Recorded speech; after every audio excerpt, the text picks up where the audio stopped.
strength? What defines it?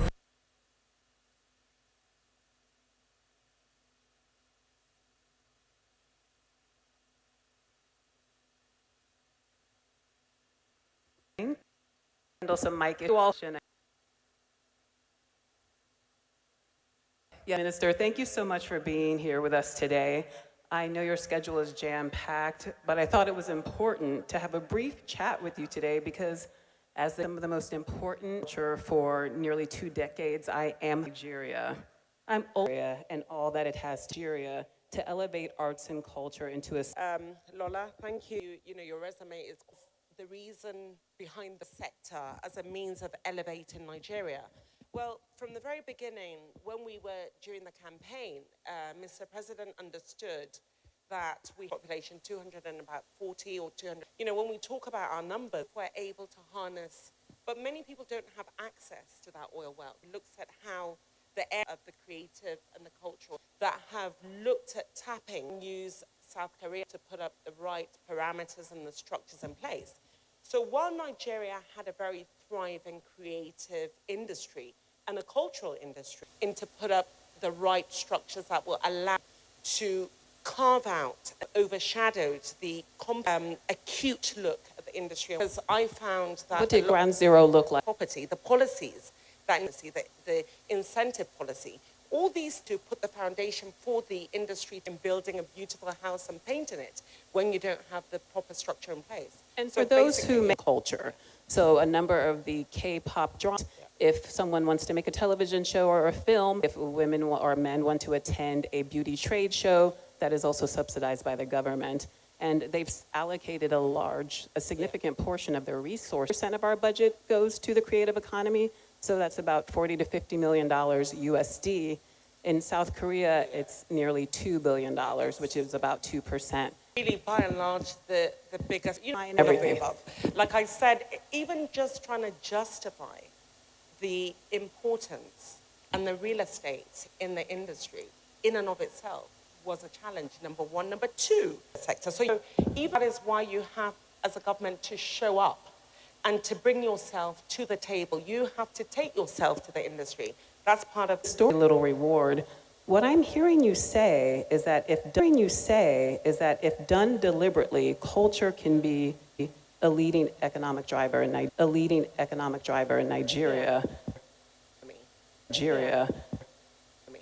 Are the gains that entrepreneurs are looking for, right?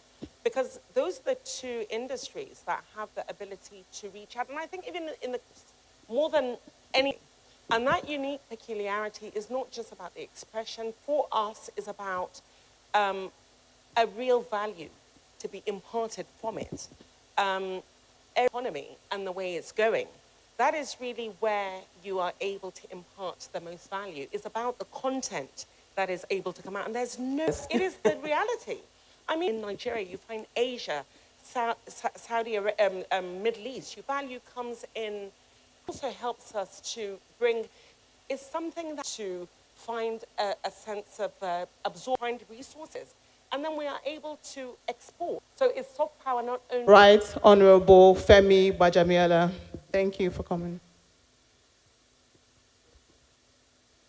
I'd also like to I'd like to also acknowledge, of course, the presidency. Continue with our conversation. You know, you Inco has ended in them subs. Again, you everything push the ensuring that everything we do within future term revenue, intricate you have snow is even the vision is the first. F is about is the first. F is abound. So it's just about as of now, it cannot be completed. You cannot be completed. You know, government is tech. There's no government is tech. There's no way. There's no way we can president that. We can president that as a listening president of the industry. Have Ali Nuhu's governance. They go back into the industry. It's not about being about the intentionality of the things that you do.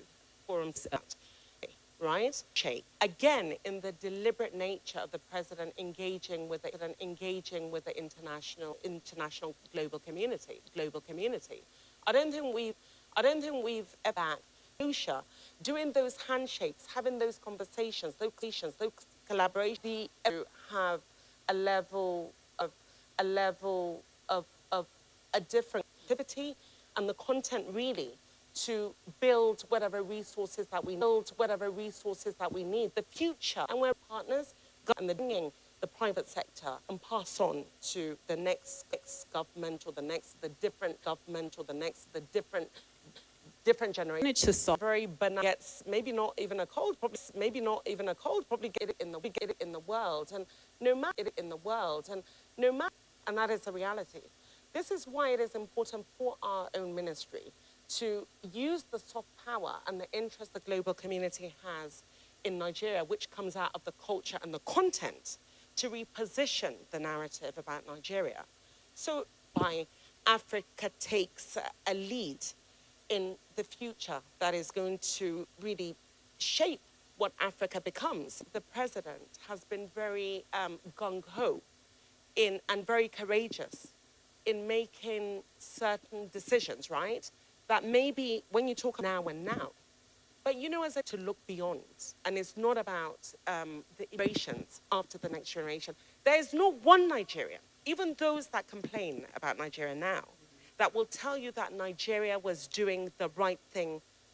We were the fresh breath of the world in 1960. And with the great resources that came out of Nigeria, Nigeria should be at the forefront. It should be one of the leading countries, the leading powers of the world, right? But that has not been the story of Nigeria. So something had to be done very different. If you follow the same route, again, and expecting a different result, Yes. because he's making the decision in Nigeria so that we can bequeath something very different. Nigeria can continue to thrive, and I think we're on the right path to do that. Paint us a picture of what Parameters that will allow the industry. Talk about the creative industry. Like I said to you earlier on, I do not have to justify it as a bubblegum industry, right? Or justify it as not being a bubblegum industry. When they talk about the creative and the cultural industry, we know that in trying to build the future of Nigeria, we have to put in the resources into tourism, into the culture, into the creativity, because that is the one that has, one, the power to resonate with every Nigerian. Two, the power of messaging, soft power, domestic tourism, international tourism. And three, the one that has the ability to bring value and the economic expansion that we're looking at, and of course the job creation, because it is the one, once we put the parameters, we can absorb as many people into the job creation market despite where they come from, but just to give them the equal opportunity. So really success is about that enabling environment and being able to reach every Nigerian so that it becomes an all viable resource or the real estate that Nigeria needs in all. question? Okay, oh, I've got to wrap. Okay, they're telling me that we have to wrap. Thank you so much for being here. That was an illuminating conversation, and I'm looking forward to seeing just how this industry continues to blossom under your leadership. Thank you, Lola. And again, I have to thank you. And I have to say again, you are one of those Nigerians that have been able to shape that conversation from a global and international point of view. So you have played your part in that huge jigsaw puzzle. Now I have to give kudos to my sister, Chalia Shagaya. She has done incredibly well, and honestly, I hope to bring to the system, and I pray, brothers and sisters, in the great state of Plateau, Chalia Shagaya has got to be part of that conversation. I'm praying for you, Chalia, and I hope to see you as part of that great conversation. Well done, thank you. The Honorable Minister, thank you for that engaging conversation. Ola Ogunaike, thank you.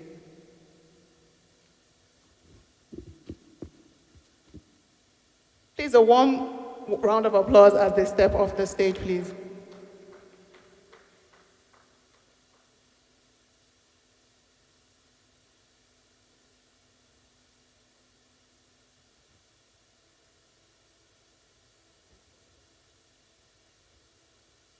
Please, Ms. Chalia Shagaya, the Senior Special Assistant to the President on Entrepreneurship Development, please join on stage for the photos.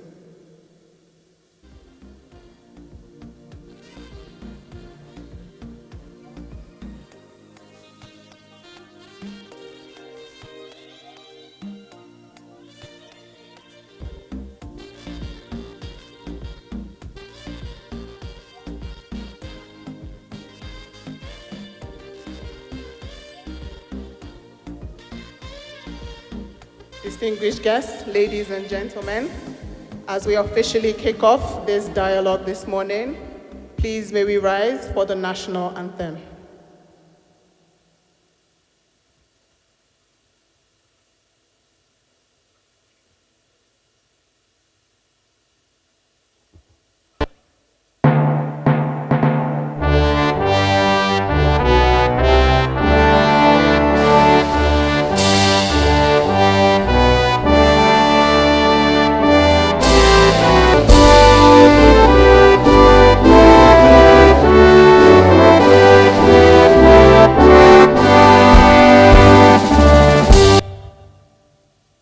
Please be seated. Thank you.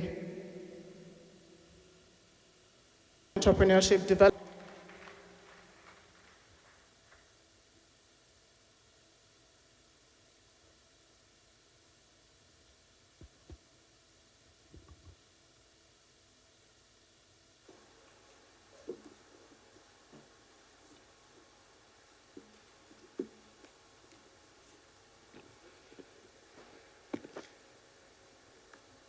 Thank you.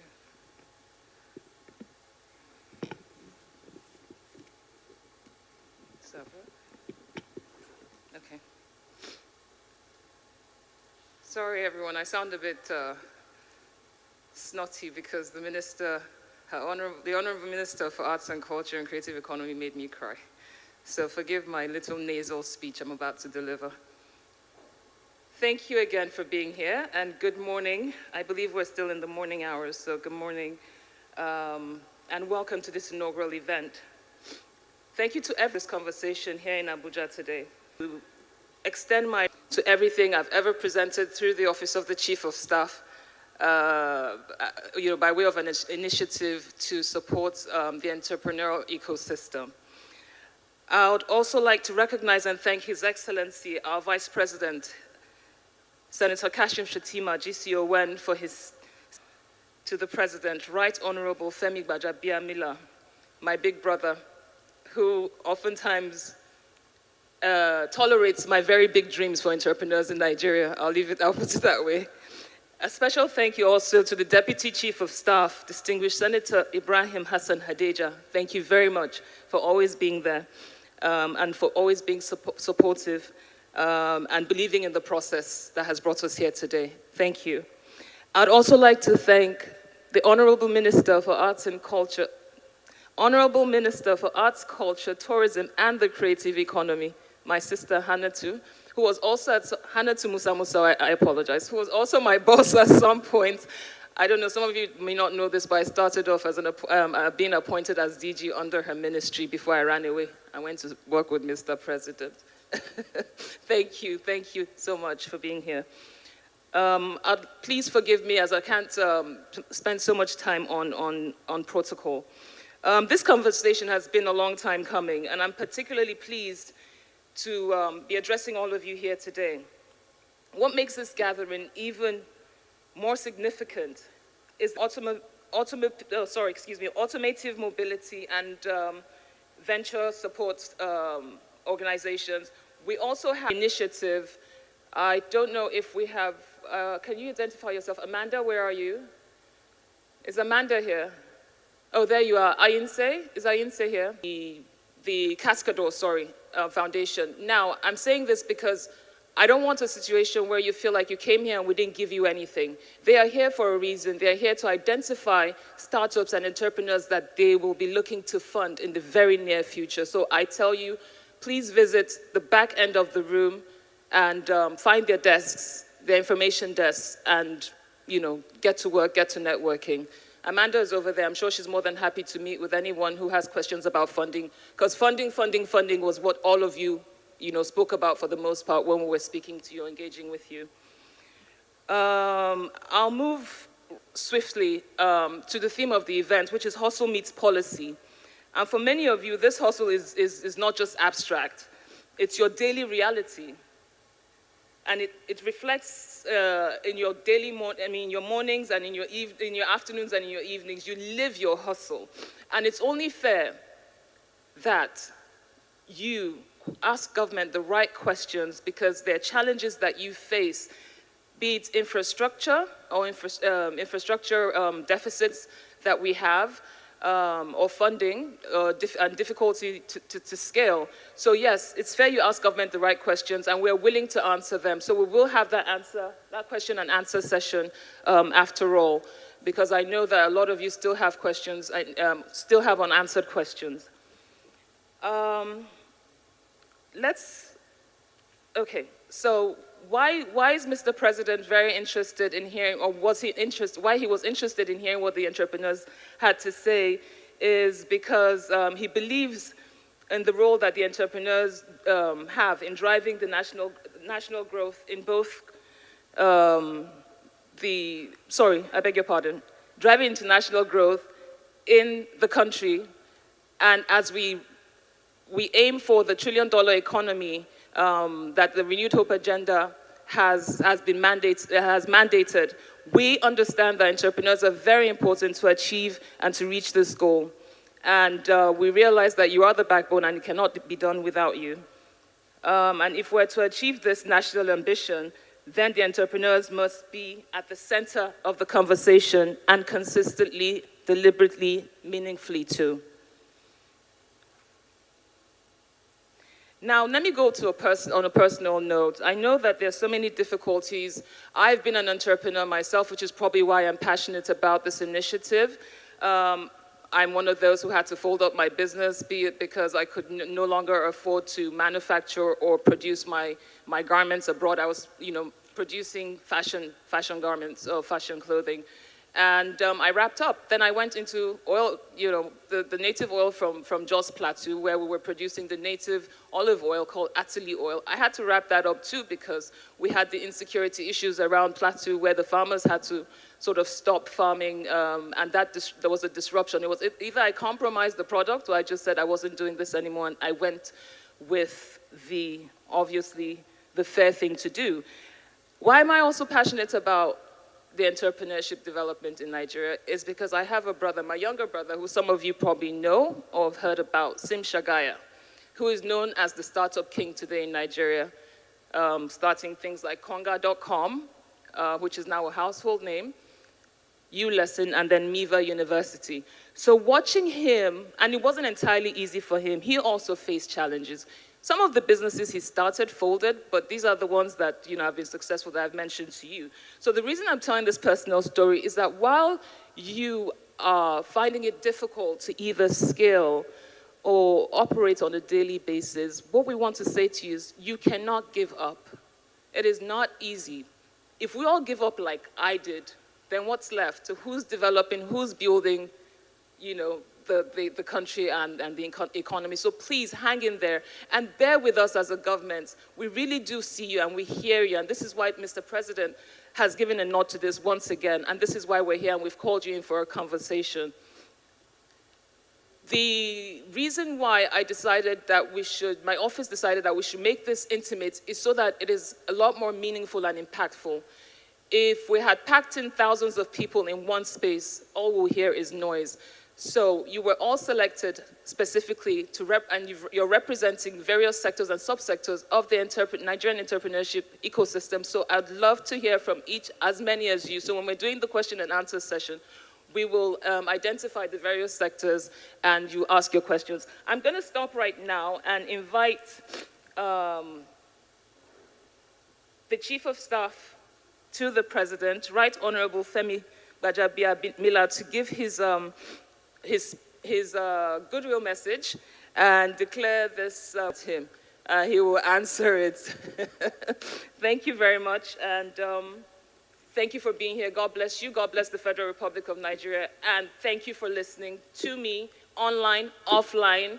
Even though when you thought I wasn't listening to you, I was quietly collating, and the Chief of Staff would tell you. Thank you very much. Thank you.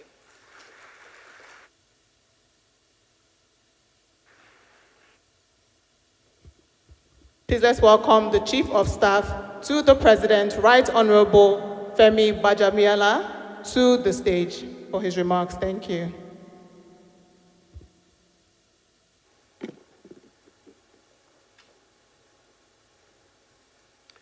Thank you. Please be seated. Thank you.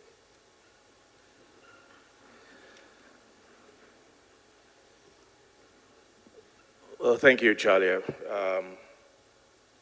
Sometimes it's good to have a high-octane, fast-paced job. Occasions like this, you get to dodge the bullet. So unfortunately for Charlie, I will not be here to take the hard questions because unfortunately or fortunately, I have to be. When I saw, or when Charlie came to me with this theme, Dear Entrepreneur, we see you, we hear you. I wish I had added, we feel you. Because the government actually does feel you. And that is more important when you feel you already hear and you already see. So let me begin on a simple note. That this gathering did not start as an event on entrepreneurship development, came to my office seeking guidance. The concern was straightforward, but important. How do we engage Nigerian entrepreneurs in a way that is not staged? My office, and I listened to Charlie. Let me, for those of you who do not know her very well, let me actually commend her for this. She comes with a lot of passion, and I commend her industry, her commitment, and her relentless, to the point that, and I say this in the best possible way, she became a good nuisance. If there's any such thing. Sounds like a paradox, right? But that's exactly what she did. And that's why we're here today. Thank you, Charlie. Thank you for all you do. Thank you for what you do for the country. Let me also, this project, and has worked with me on many others as well. The Honorable Minister Hannatu, one of my favorite. Thank you for what you do. I thank the SSAPs that are here today and all other distinguished government officials who have made this day possible. The decision we took on that day was for me to listen first. After that, a public digital platform was opened, not for speeches, not for announcements, but for entrepreneurs constructively and in very large numbers. They spoke about the difficulty of scaling. They spoke about infrastructure, about access to finance, about regulation, and about opportunity. That engagement produced a report, a very serious one. It captured the texture of what it means to build and sustain a business in Nigeria today. That report was submitted by my office to His Excellency President Bola Enterprise Bridge Initiative, which is intended to ensure that this is not a one-off conversation, but a continuing line of engagement between government and entrepreneurs. It has led to this dialogue. Let me say this without embellishment. This administration understands the weight entrepreneurs carry. Across this country, businesses operate under conditions that will test even the most established systems anywhere. Yet, you guys persist. It's not lost on us as government. At the same time, we are conscious that policy must do more than exist. That is why today matters, because no government can design effective responses from a distance. If we are to get it right, we must listen carefully, interrogate honestly, and respond deliberately. You cannot treat what you have not properly diagnosed, and you cannot diagnose without listening. The sessions you will participate in reflect both what we have heard and where we must act. Policy and institutional reform and how it translates into actual enterprise growth, industrial scale infrastructure, competitiveness, particularly how we move goods and power production, capital innovation, and the digital economy. These are the issues that will be discussed today. These are not abstract themes. They are the everyday concerns of Nigerian entrepreneurs. There is also something else we are trying to correct. For a long time, there has been a quiet disconnect between those who make policy and those who must navigate it daily. One side works with frameworks and projections, the other works with immediacy and risk. Bringing both into the same room is not symbolic. It is necessary. If policy is to be useful, it must be informed by lived experience. And if enterprise is to thrive, it must be supported by a system that understands it. So on behalf of His Excellency, President Bola Ahmed Tinubu, let me express appreciation to you all, not in ceremonial terms, but in recognition of the role you play in keeping this economy moving, often under very difficult circumstances. Be assured that this administration is not indifferent to your realities. Work is ongoing, engagement will continue, and where adjustments are required, speak plainly, engage seriously, offer solutions where you can, and ask Chalia the very hard questions. Thank you. Thank you to the Chief of Staff, to the President, Right Honorable Femi Gbajabiamila for those remarks. Please, I'd like to welcome on stage the Chief of Staff and Ms. Chalia Shagaya for a quick photo, please. Thank you.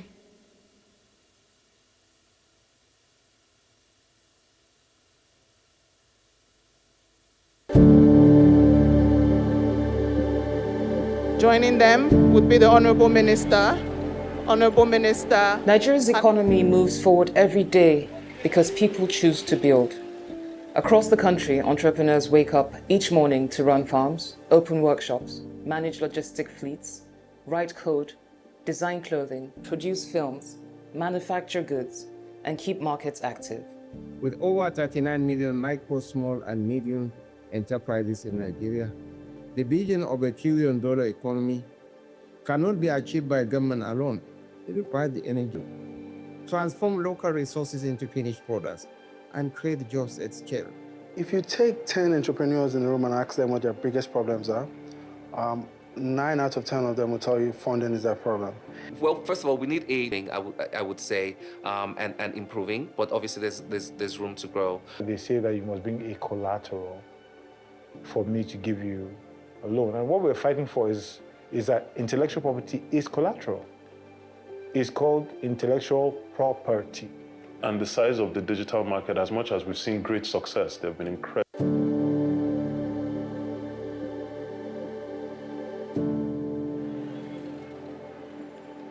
Nigeria's economy moves forward every day because people choose to build. Across the country, entrepreneurs wake up each morning to run farms, open workshops, manage logistic fleets, write code, design clothing, produce films, manufacture goods, and keep markets active. With over 39 million micro, small, and medium enterprises in Nigeria, the vision of $1 trillion economy cannot be achieved by government alone. It requires the energy, resilience, and creativity of Nigerian entrepreneurs who convert ideas into value. If you take 10 entrepreneurs in the room and ask them what their biggest problems are, 9 out of 10 of them will tell you funding is their problem. Well, first of all, we need a trust between the government and private sector as a whole, which, by the way, is something that's growing and evolving, I would say, and improving. But obviously, there's room to grow. They say that you must bring a collateral for me to give you a loan. And what we're fighting for is that intellectual property is collateral. It's called intellectual property. And the size of the digital market, as much as we've seen great success, there have been incredible brands created, incredible companies out of Nigeria.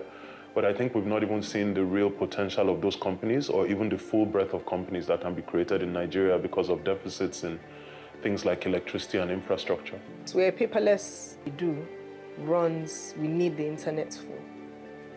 And internet has actually really become a problem in recent times. Somebody owing the money. 1,200. which is something that we can produce within 7 to 8 hours. So while you are thinking of bringing 10 containers, we would have produced, about 5, 6 containers locally in one day within 24 hours. What that means is that we do not have to be able to meet this local demand. Of Nigeria, because they need to know that there are good places in Nigeria where you can come and have peace of mind. Entrepreneurs are central to Nigeria's economic progress. They drive growth, create jobs, and expand opportunity. When I say sport has the power to do much more than reduce unemployment, to thrive. So it's what will determine how much food we can afford export as well. In food and wellness, on consistent energy. So most of the products that we have were either the first or the second, or the first or the second biggest in the market in Nigeria right now. So for our frozen product, we're top 2. Nigeria grows coffee in about 22 to 23 states. We have different species of coffee, but Arabica, which is what we meters above sea level to thrive. As a farmer, there are some of them that will say, please let me know what the right price is. In whatever sector you think about, the process in which you get paid is one of the key items in your business plan. So that's why fintech becomes very important, because the minute you get the payment rails done, right, then you can now start building businesses on top of those payment rails. So that's why it's important to ensure that fintech operate. Trying to get them the services of those caterers, if they were vetted, if they were clean, if they were not going to run away with their funds, was one of the big challenge. So we now had to go back and set in with Flutterwave.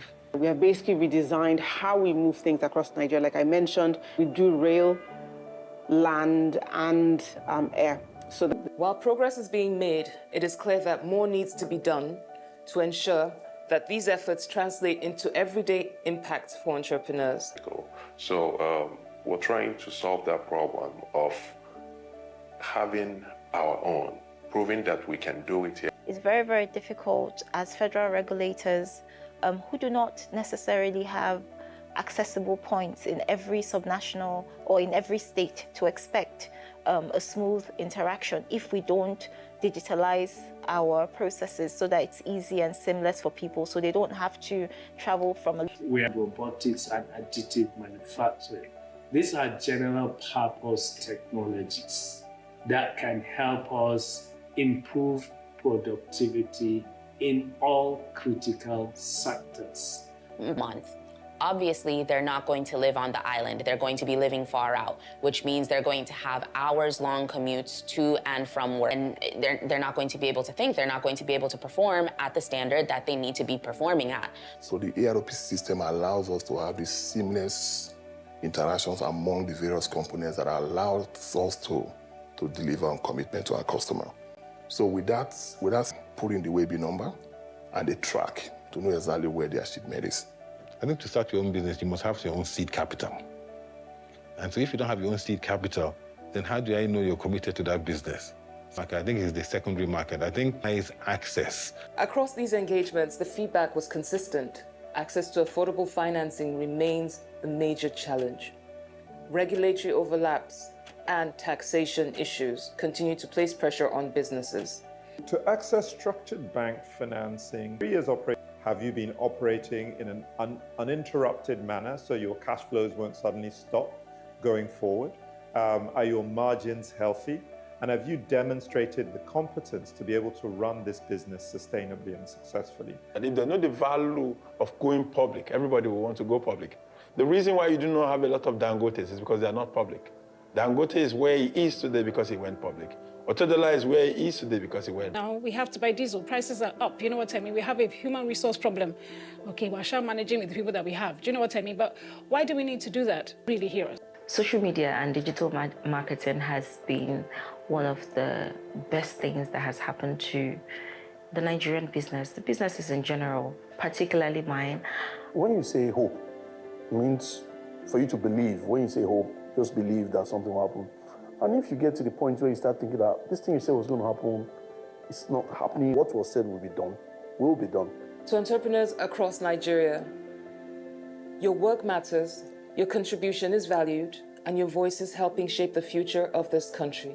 And this is why My principal, President Bola Ahmed Tinubu, GCFR, has said, "Dear entrepreneur, we see you, we hear you." Building ecosystems and knowledge-based enterprise development. And this, President Bola Ahmed Tinubu, through his deliberate technology policies and drives, emphasizes and preaches that they all tax. And so we call on all Nigerians to continue to support these initiatives because they will certainly take Nigeria out of the woods.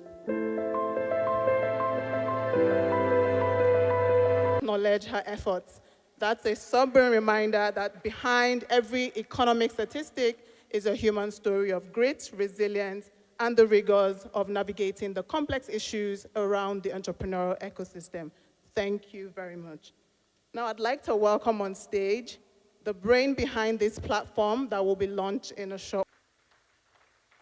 The Chief of Staff to the President, Right Honorable Femi Gbajabiamila. To co-launch the platform, I'll be welcoming the Deputy.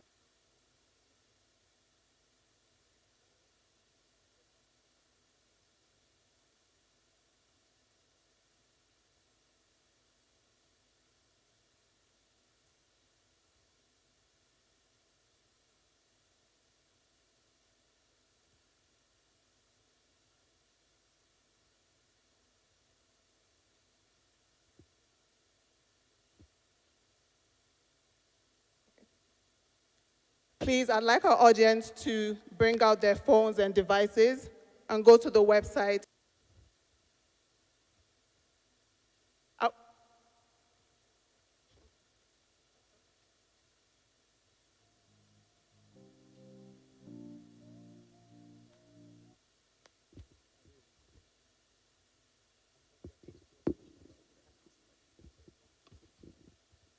Good afternoon, ladies and gentlemen.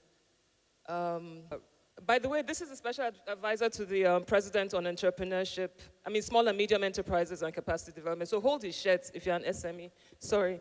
So I'll hand over the microphone to the Chief of Staff, who is now going to officially launch the website for the Renewed Hope Enterprise Bridge Initiative. Thank you. Well, thank you, Charlie. Thank you, ladies and gentlemen. Without wasting any time, it gives me the greatest pleasure. An initiative which essentially seeks to bring government, policymakers, and those who policies are made for. Thank you.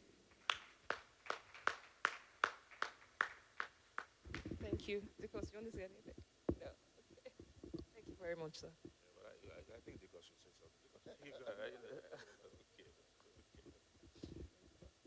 Uncle Femi, exit.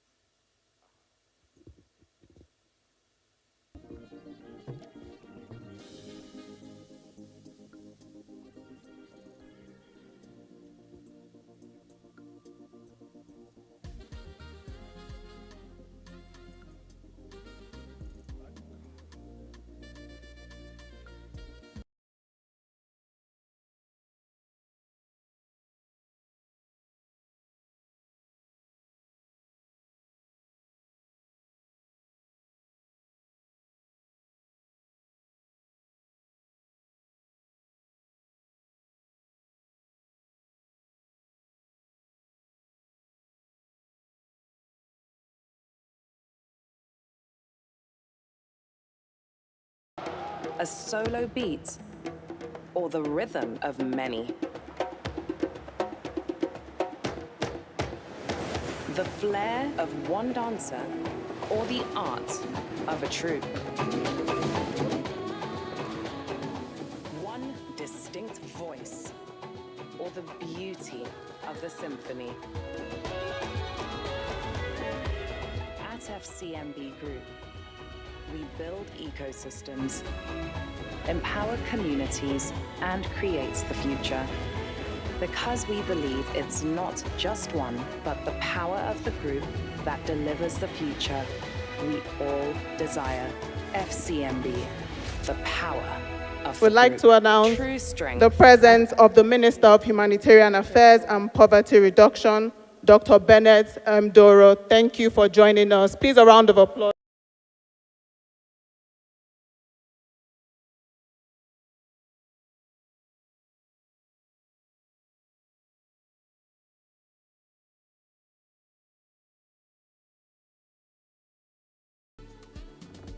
fixing gaps myself to creating the systems that allow others to run the business.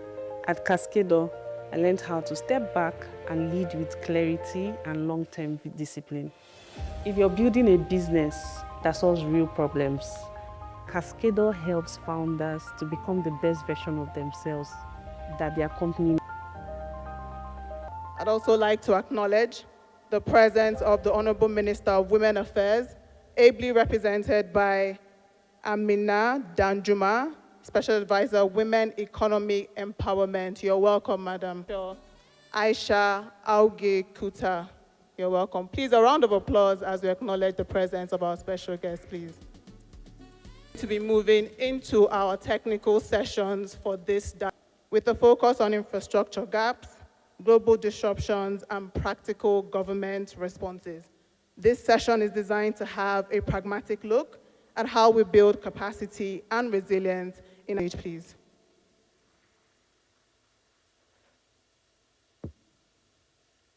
Joining him is our firm with over 25 years of experience in private and public sectors. Please welcome Oswald Osaretin Gwobadia. We have with us the CEO, the Nigerian Economic Summit Group, Dr. Tayo. And joining him is Mr. Temitola Adekunle Johnson, the Special Advisor to the President on Job Creation in one of the country's largest electricity distribution companies. Please welcome on stage Folake Sowetan.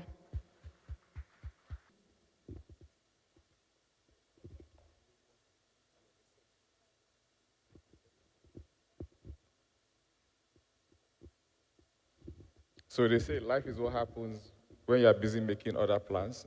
This session initially was advertised for 1 hour, but now it's going to be for 30 minutes, which is part of the conversation that we are about to have.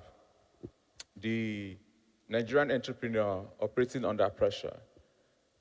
Before Tola comes, or whether he comes, I'd like to throw a general question to my panel. I'd like for it to be picked from the other end.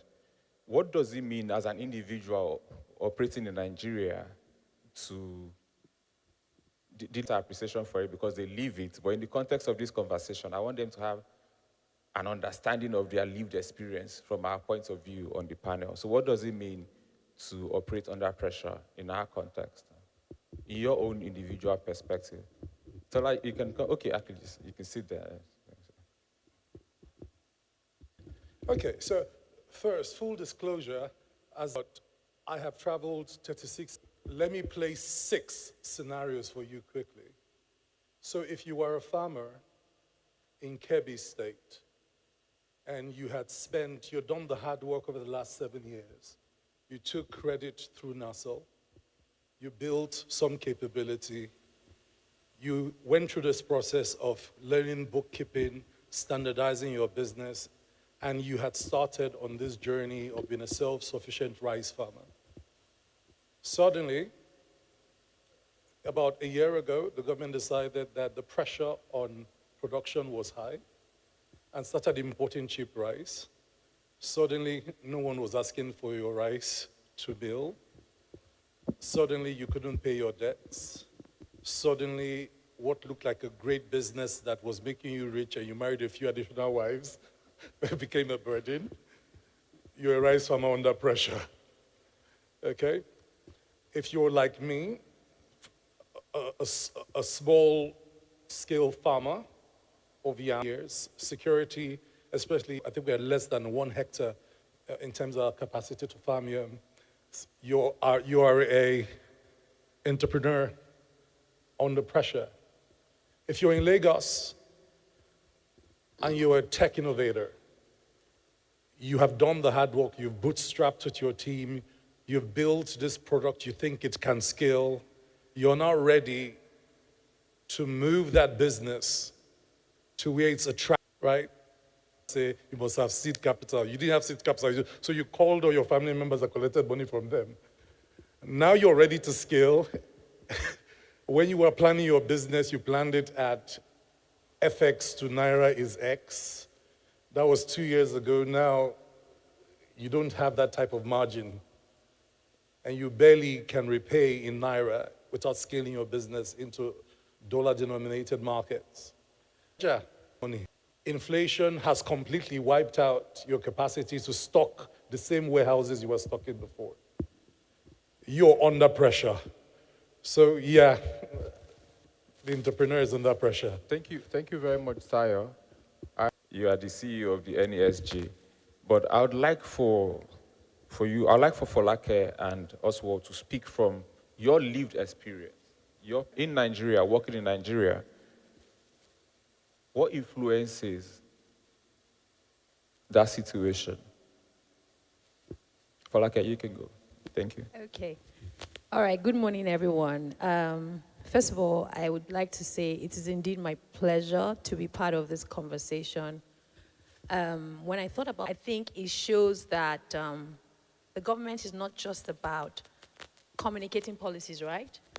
I think they want to use this avenue, and I expect that this avenue will be used to hear the experiences of the average SME or average Nigerian to make sure that the policies make sense.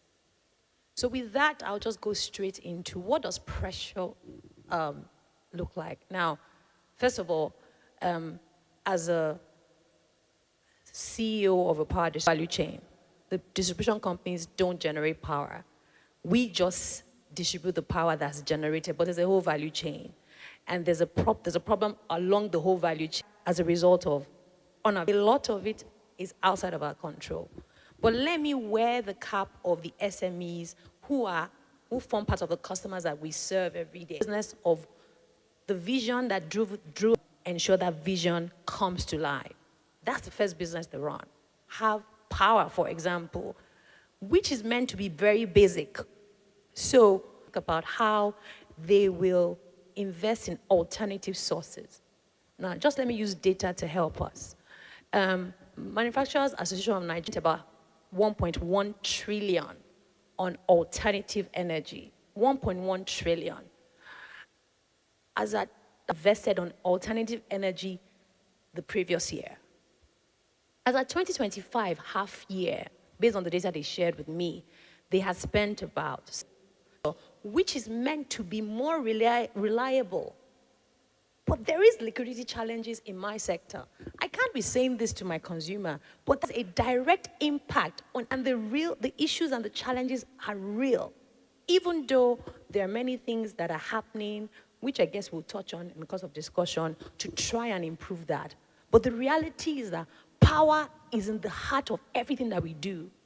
And if we don't prioritize resolving the power challenges that we have as a country, we can never, if you check every cost. So if you can sort out that problem, if we can sort out the fundamentals of making power available, that has a direct impact on. So I think I'll just stop there. Thank you for now. now. We'll come to the nitty-gritty of it later. Oswald.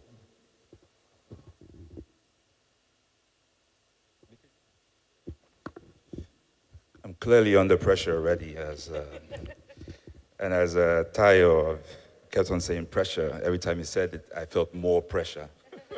I would look at myself as a policy entrepreneur. I help governments develop policy. And on a normal case, I'm used to either speaking to private sector. So the question really means bring your own everything, BYOE. Bring your own energy? Bring your own everything. Oh, everything. You know, there's one of my mentees just wrote me a message a few seconds ago. She owns a restaurant, and I just had breakfast there, and she said, oh, I would be here, but I'm dealing with, and it was something to do with the local government. And I said, sorry, which we all say to our co-entrepreneurs. So I've been an entrepreneur in Nigeria for over 20 years, not to age myself. The idea of bringing your own everything, becomes the bane. You bring your own power, you bring your own water, you bring your own everything. Which makes it quite difficult. And as you just aptly stated, you end up having two businesses. One business is the business of building the infrastructure, and the other business is the business of actually driving your vision. The Nigerian environment, uncertainty, complexity, and ambiguity. It's a bit outdated now because they have a new one, but I don't really care about the new one because VUCA fits perfectly for Nigeria and Africa. And I usually normally say we are VUCA plus, right? We're just extra, right? Volatility, essentially, we can say volatility is market-driven, right?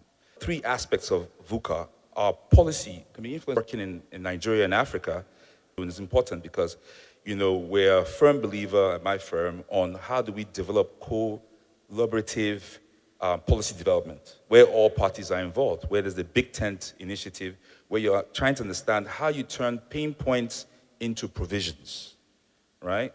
So the entrepreneurial pain points which exist ought to be converted into provisions, either be it a policy statement from government, either be it a legislature from the House and Congress, to essentially try to solve those problems. Now, I wouldn't dare say that we don't have policies. We have a ton of policies, right? The issue then becomes execution. I was going to ask you this pressure question, and then I realized that you're the government person on the panel. If you don't have pressure, we should have pressure. Because at least from the point of view of the average Nigerian, it's government, but you're free to let us speak. Baseline to say, I don't know if it's sure that when I got an opportunity to be in government, I simply said I wanted to be in this space. Because prior to coming into government, are doing, but as a result of some of the ineffectiveness of some of our agents, some of the agents to them, listen, they are the reason, or the reason accounts for 88%. You don't joke with that space. You don't. So, in going around the country, some of the major issues that I know that small business face, and this is reality on ground, they are not over-exaggerating this thing. Power is one of them. So I think everybody here in the room will agree to that.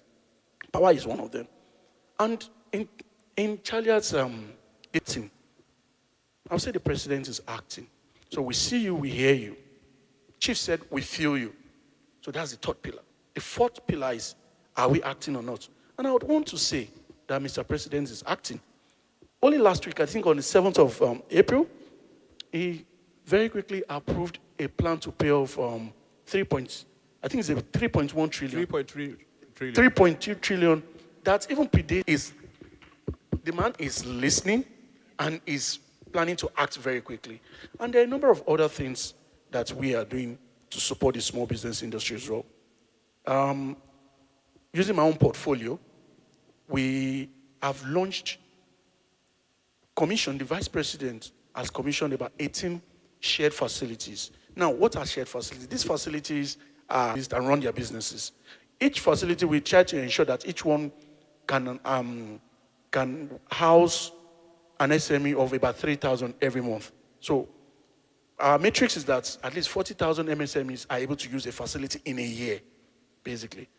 And only this week, we announced that this year's MSME Day, which is June 27th, usually United Nations MSME Day, we'll be spending about R1 billion on Nigerian small businesses. And for those in the room that have known clinics.gov.ng, you should apply because the funds that you will get, it's not a loan, it's going to be a grant to MSMEs. This and a few more areas are how we are trying to assist. I'll come to the issue of de-risking funds later. They advertised it on the NGR president's handle as a final reset for Nigeria's power sector. I don't want to assume too much, but it's a good thing you're here, so you clear my assumptions, Folake, that should excite you, right? The chance to commit and to invest in the sector. So, first of all, to be clear, are you excited about this? And then also speak to the practical effects of... There's a challenge in the power sector. Single and most difficult, the other different issues is liquidity challenges that the sector has. And to just kind of maybe help put things in perspective for those, let's start from gas.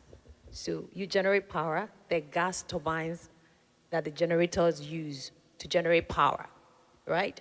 And then they pass it through the transmission company to the discos, and discos distribute it. Then the discos are the ones that collect money on behalf of the sector. If the DISCO doesn't collect 100% of the money, it means that the whole value chain is compromised, meaning that there will be debt owed to the gas supplier. The gas supplier will not supply the GENCO. The GENCO will not be able to generate. If the GENCO doesn't generate enough, you're not making enough revenue to be able to improve infrastructure. You're not going to be able to attract funds. So liquidity is key.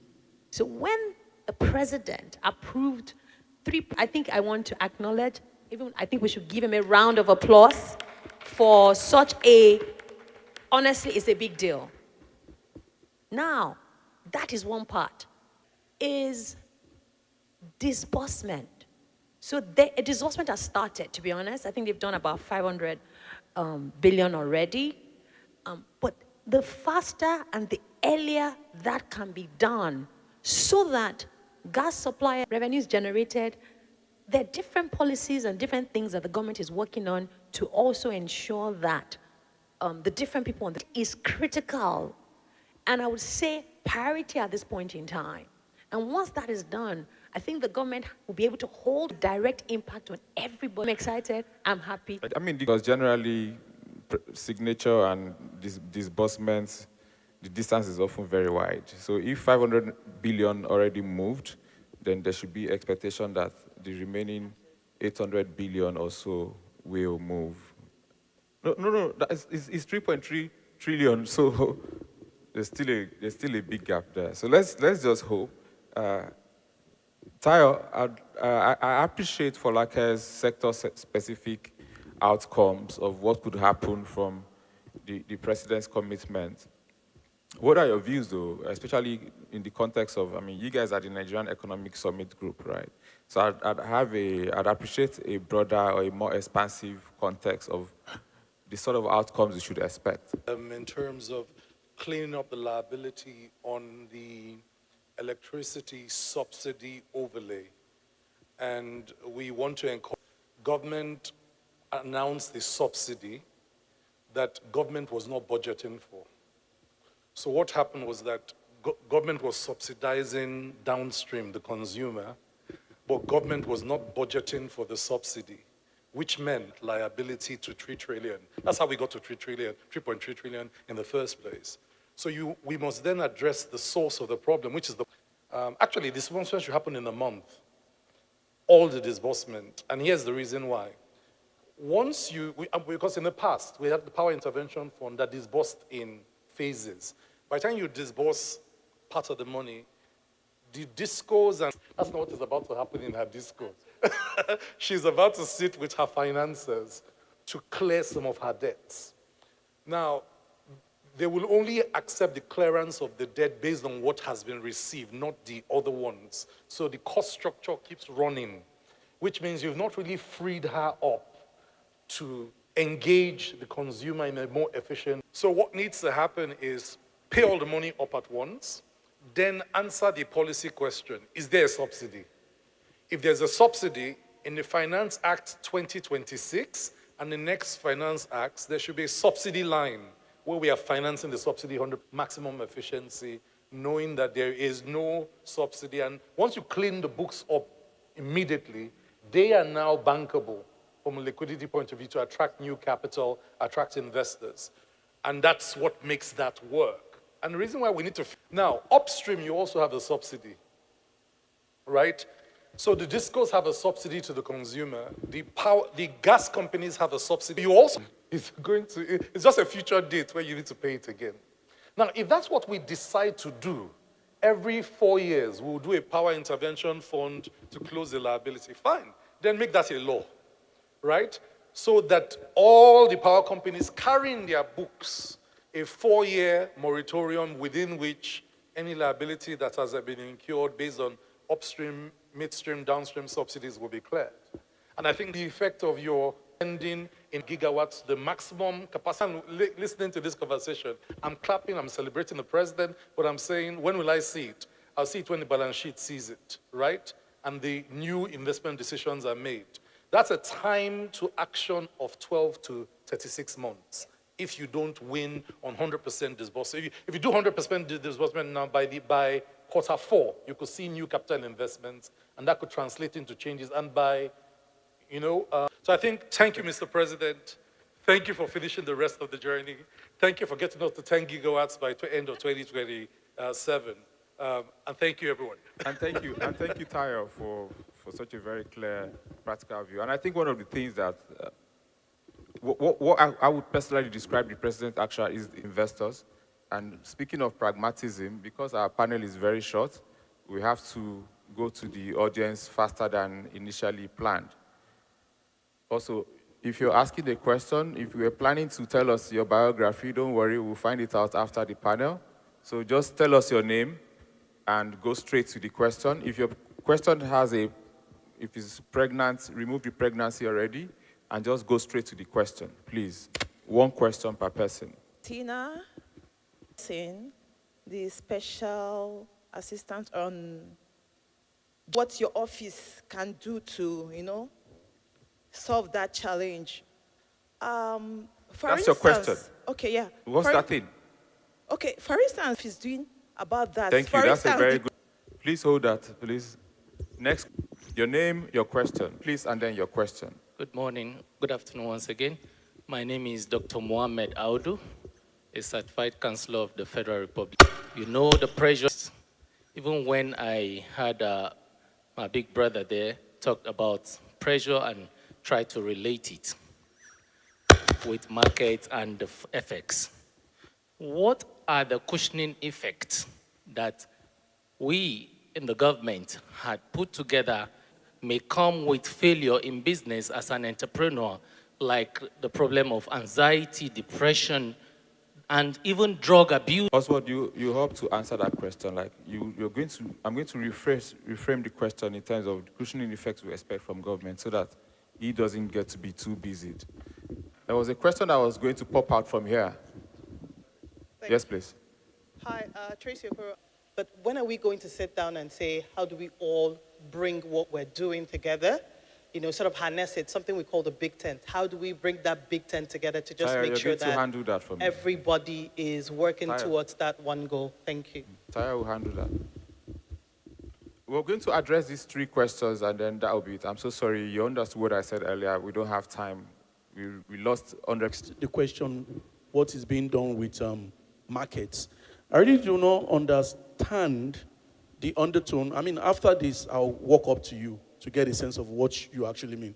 Because this might be privately owned in Kubo, and it's not reasons. One, it could be that the person where the mall is built, after this, if you don't mind. Yeah. Tayo, can you please help address the last question? Yeah, on what we can do together. So is that it coordinates around the national entrepreneurial ecosystem. And it does it at 32,000 feet, okay? And I think that's important. And that's the convergence of finance. We've spoken about finance a lot. The entrepreneur needs different types of finance. So when you want to solve seed funding is not product, is not funding to go from prototype to market testing to market scaling. And it's not the same for scaling markets to export markets. So at each stage of the entrepreneurial journey, you also need financing that matches. Currently, there is a break in transmission, right? We have what we call the value of debt. That's somewhere between a really great product and scaling the product to the market. There's a huge gap. And that gap has many reasons. Capacity gap of the enterprise, the financial history and credibility of the enterprise and the entrepreneur, access to the right technology, cost of doing business, etc. So I for system policy conversation, and it can happen here today, where we say from entrepreneurial idea to scaling to an industrial scale player, what is the journey? What is the finance required? What are the incentives? Okay, how do you manage the debt rate of entrepreneurs? Every 5 years, 90% of enterprises die, okay? When they die, how do they start again? Where do they go to restart? So these are big questions. I think the answer to your question is we need a national institution conversation here. Thank you very much. Oswald, I'd like for you to, the cushioning question, what should government be looking at? So I would say we have a problem of multiple intentions. So we have multiple people trying to do the same thing. Are they sector for disconnect in the private sector? As in, there is no private sector, right? There is no correlation or cord. And when you sit, good intention, right? We understand we want to be all in the same place, and we want to get to the desired outcomes for Nigeria.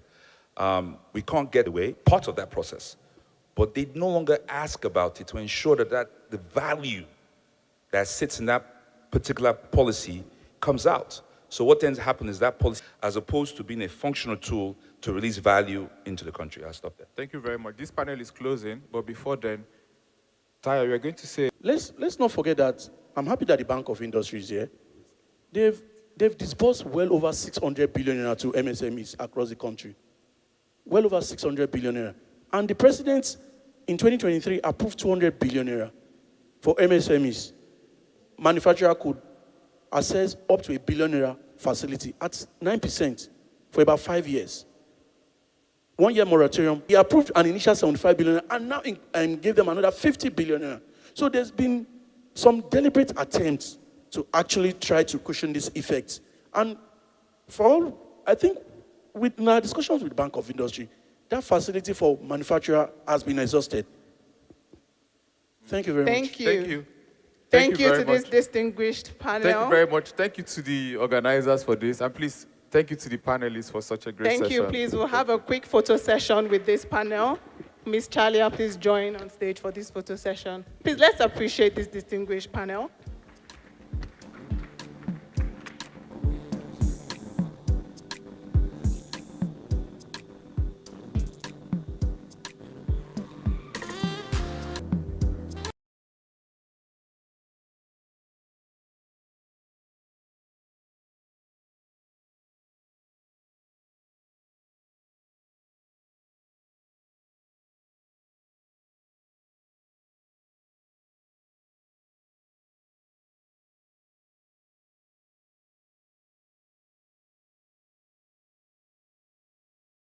Representative of the Registrar General, Corporate Affairs Commission, Hajia Amina Adamu Fika. You're welcome, madam.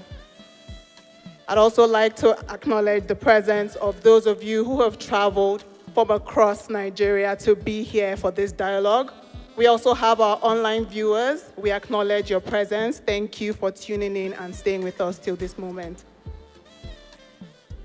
All right, I think we're ready for our second panel session with the theme Capital, Innovation, and the Digital Economy.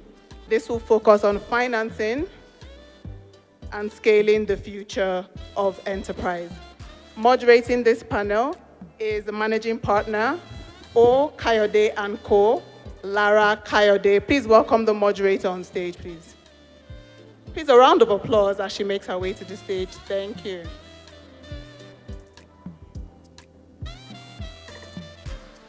And joining her is our first panelist, the Executive Director, MSME at the Bank of Industry, Mr. Oluwatoyin Ahmed Edu. Please welcome him on stage.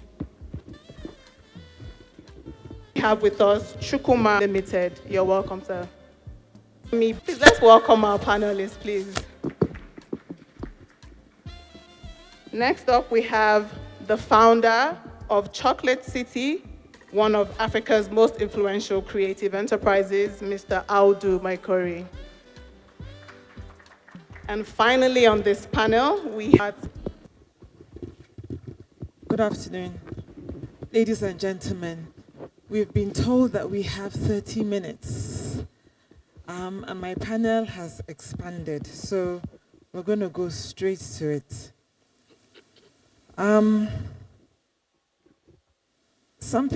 When we watched the video earlier, I think it was Isioma who talked about in our DNA as Nigerians to be resilient. I know at short notice, but thank you, it's strongest. So intersection of capital, I see a lot of capital bearers here. Creativity to build anything in Nigeria. Ms. Shweto mentioned the fact that you run two businesses when you are an entrepreneur.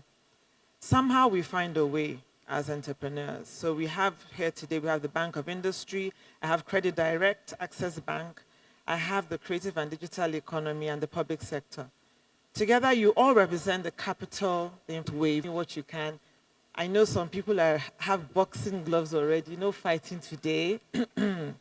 Let's just go straight to the point. So is the real issue availability, affordability, or accessibility?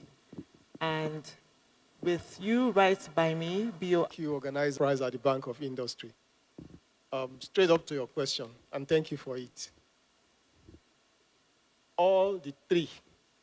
So let me start with accessibility. In my, not the last panel, I think it's Dozier, the owner of Sparkle, that look, we need to see you to have done this business 3 years prior. At least let's have an idea that you will run it, and even if we give you the opportunity to scale, we will not be throwing where you need to register it and do all that. Then availability. Everything around capital is very finite. They are not infinite. As a bank, that is, I'm talking about Bank of Industry now. Even this year, we've had to change, tweak our business model level. That is even also this new kind of scale. 2, you are formalizing your business, get you ready for that capital. If you don't do that, then we will not be able to do much of business with you. Availability. My thoughts on availability is that, I think my thoughts first and foremost is that space, that is the issue. It's not for the lack of availability. If we think that in our pension funds, for example, we have over 20 trillion, where for that allows giving money to the NIN and the harmonization of that, our credit bureaus are a lot better, but they are not where it can be for that downstreaming effect. Pricing of credit. But again, when you think about the reality of pricing, right, maybe not the best surrogate, but if I should even just use MPR as a basis, that starts off at 27, somewhere between 26.5% to 27.5%, whatever premium financial institutions place on it, probably credit to SMEs is going somewhere 32, 35% today. There's hardly any SME who, and I like the way the Mr. Eton put it earlier on, who is running 2 businesses, including providing his or her own infrastructure, that will be able to financial institutions premium to suggest downstreaming of liquidity to SMEs. Yes, access. Thank you. Yeah, so I think I agree with the illiquid, whether it's within the banks or direct interventions. I think funds by every entrepreneur to say what the business is in the economy. That's where the business is. So do you think any right-thinking financial institution will ignore the MSMEs, regulated institution? And pricing, as he mentioned, pricing follows. So our system for banks would also come to play in terms of capital requirement for lending, capital provision, for lending to MSMEs. Those policy changes may have to come. Of course, are we ready? Before you respond, the bride is going to be that you are good dress after everyone's gone. Because we had this done business for 3 years. Are you ready to handhold this beautiful bride so that she's ready for this ability, accessibility, or what's the challenge? Yeah. Your mic. Hello. Okay. Entrepreneur, please. So I think we're the majority. Thank you all. But no, there's an issue, guys. And I told my colleague here, facility from a Nigerian bank before. The first main tranche came from a company that looked at just did a due diligence, looked at our numbers, and they sent a couple of $1 million to our company. No Nigerian bank has ever done it before. Listen, it's either policy, because here it is, like there's government and there's a private sector, and we hope that policy is the translator of the language, right? And that's what policy is supposed to do. But I find that we have a lot of these talk shops. First of all, I really want to say thank you, Charlie. This is amazing. Well done. Because it's rare that we have the public and private so well merged. And you have the background of both done, sir. The real issue is this. If we don't find a cheaper way to finance companies, we're going to spend that money. This we have this company is that we have in this country, is that we have a lot of young people that don't have jobs. So if they don't have jobs, guess what? They're going to be entrepreneurs. Unfortunately, there's a need for Bank of Industry. I worked with all these banks. I've gone through those processes many times. Trust me, if Chocolate City cannot access that money, then I don't know how many companies will. That's the truth. We run a business that's mostly dollar denominated as well. We still can't get facilities. So let's be honest. The truth is, if there's a gap that needs to be filled, powers, unless you're doing drug dealing. So the issue is not about accessibility. It's not about availability. It's about not government, not just the blue chip companies, but those small micro businesses that employ 5, 10, 11, 50, 100 people. That is a hope for the future. So the issue is affordability, and Nigeria can afford to keep on going like this. Thank you. Thank you. Madam DG, thank you. Thank you very much, Audu. So, I'm here on the side of policy, but I'm also a creative, and I'm also an advocate for the creative and cultural industries. I was also an entrepreneur with many failed businesses, and so we fully get it, just like Madam Charlie Asha, get to listen to everybody. And the one thing I will say is that everyone needs to take more risks. The government, the private sector, the industry individuals, we have to take more risks. Let's, for example, say we take a risk and fund 10 companies and just 2 make it. In the creative and cultural sector alone, let's say just 2. The likes of Audu, for example, makes it. That's automatically thousands of jobs, a constant. So we need to, I think, stop looking at things from that nano framework or from that framework whereby someone has to already have to be able to get it. My favorite quote says, ideas are capital. The rest is just money. So we need to focus on these ideas. We're already doing our bit as a ministry, you said and done.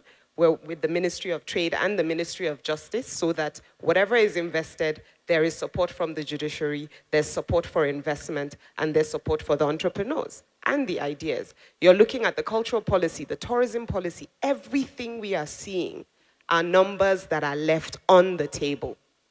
Social enterprises are things that support the individual day-to-day, the people on the street. I know many women who are funding people's school fees just from selling akara on a daily. So I think we need to stop seeing things from that view of we are willing to. Are you?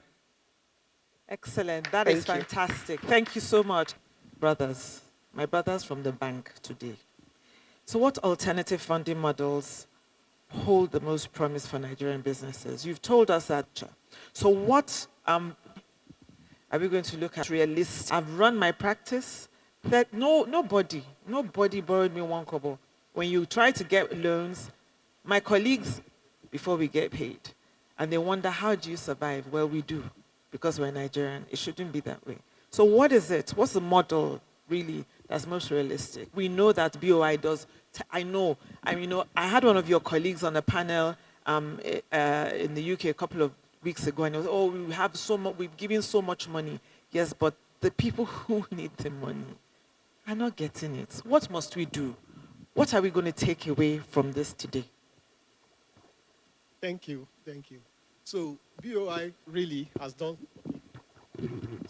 BOI really has done so much, but it's more like a drop in the ocean. But ready to disburse facilities that have gone through all processes of approval is in excess of 600-700 billion naira. Do we have that money to provide those companies? Not immediately. Like I say, we're working on it.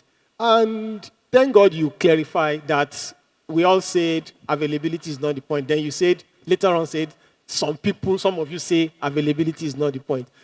For us in BOI, I think availability is more of the challenge. What do I mean? The man from the bank said the money is there, pension fund, everybody has the money. The question is, at what rate are you going to provide it to this? One, I used to brag that portfolio interest rate, average interest rate in our portfolio is still a sub 10%. Is to wake up and smell the coffee. The cheese have moved. You are not going to get money at this very discretionary rate again. So for us, those are challenges. And before I come to the issue of which is the best mode, BOI is for Nigeria and Nigerians. I'm trying to address Audu and the people that have not taken loan from BOI. Significantly, our business, us, Nigeria, which is, let me use the market paraphrase, and allow them to talk. Is because I've not been able to go through it. That means, because the money goes and doesn't come back, if we can't recover it, we'll be able to give it away. We expect you to go through some process. And at times, it can be very intrusive, and you may not like it. So that most often just puts people off. A month ago, the innocent that we hear today came to BOI maybe for about 9-10 million naira loan to invest in. Just trying to say is that in charge of MSME once again. I'll hand my contact down to you and allow so that you can talk to me afterwards and we're able to see how we take this further. Yes. Okay. Availability in terms of high the interest rate. A number of times, what we're trying to do in BOI now is to actually partner with a business, because the fundamentals of those companies, even though they are strong, but the knowledge or the access, the idea that we can do this on a scale that we can actually get money on the cheap through equity financing is not there. So, thank you. Thank you. Yeah, I think at different stages of and for different sizes of SMEs, you need different types of funding, right? But I mean, because I know my colleagues here will speak to it. I just wanted to bring out a reality that may be plaguing that space. So today, the deposit money banks are structured in such a way that giving facilities to SMEs is just not as efficient for them as they want it to be. And my brother from Access can argue differently or something. For the fintechs and the more digital savvy lenders, the amount required for SMEs is also somewhat too risky for them to take a risk. So I think of a world where there is a 10 million to 150 million funding gap for SMEs that leaves SMEs more as, for lack of a better word, capital orphans. The big banks don't see it as a decent enough money to take that kind of risk on them. The very swift fintech lenders are looking for more towards consumer lending, where we are looking for funding of 30,000 to 10 million. And then and it takes me back to my point on the structural risks associated with it. Yes, we may say the bride should be born ready, but the reality is that, remember that financial institutions are taking depositors' funds. They are taking money from HNIs and it causes some sort of conundrum. But in the interest of time, I'll let it fly. I just wanted to make that point. Clearly from everyone else. I know it's time for question and answer. If you do have a question, please indicate by 2 questions. I can only take 2 because of time, while my panelists continue.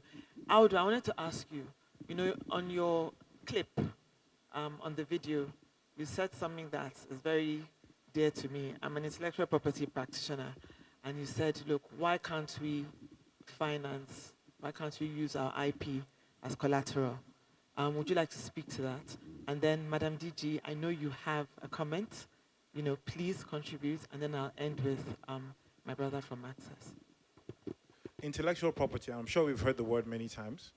But let me give you context. Facebook is intellectual property.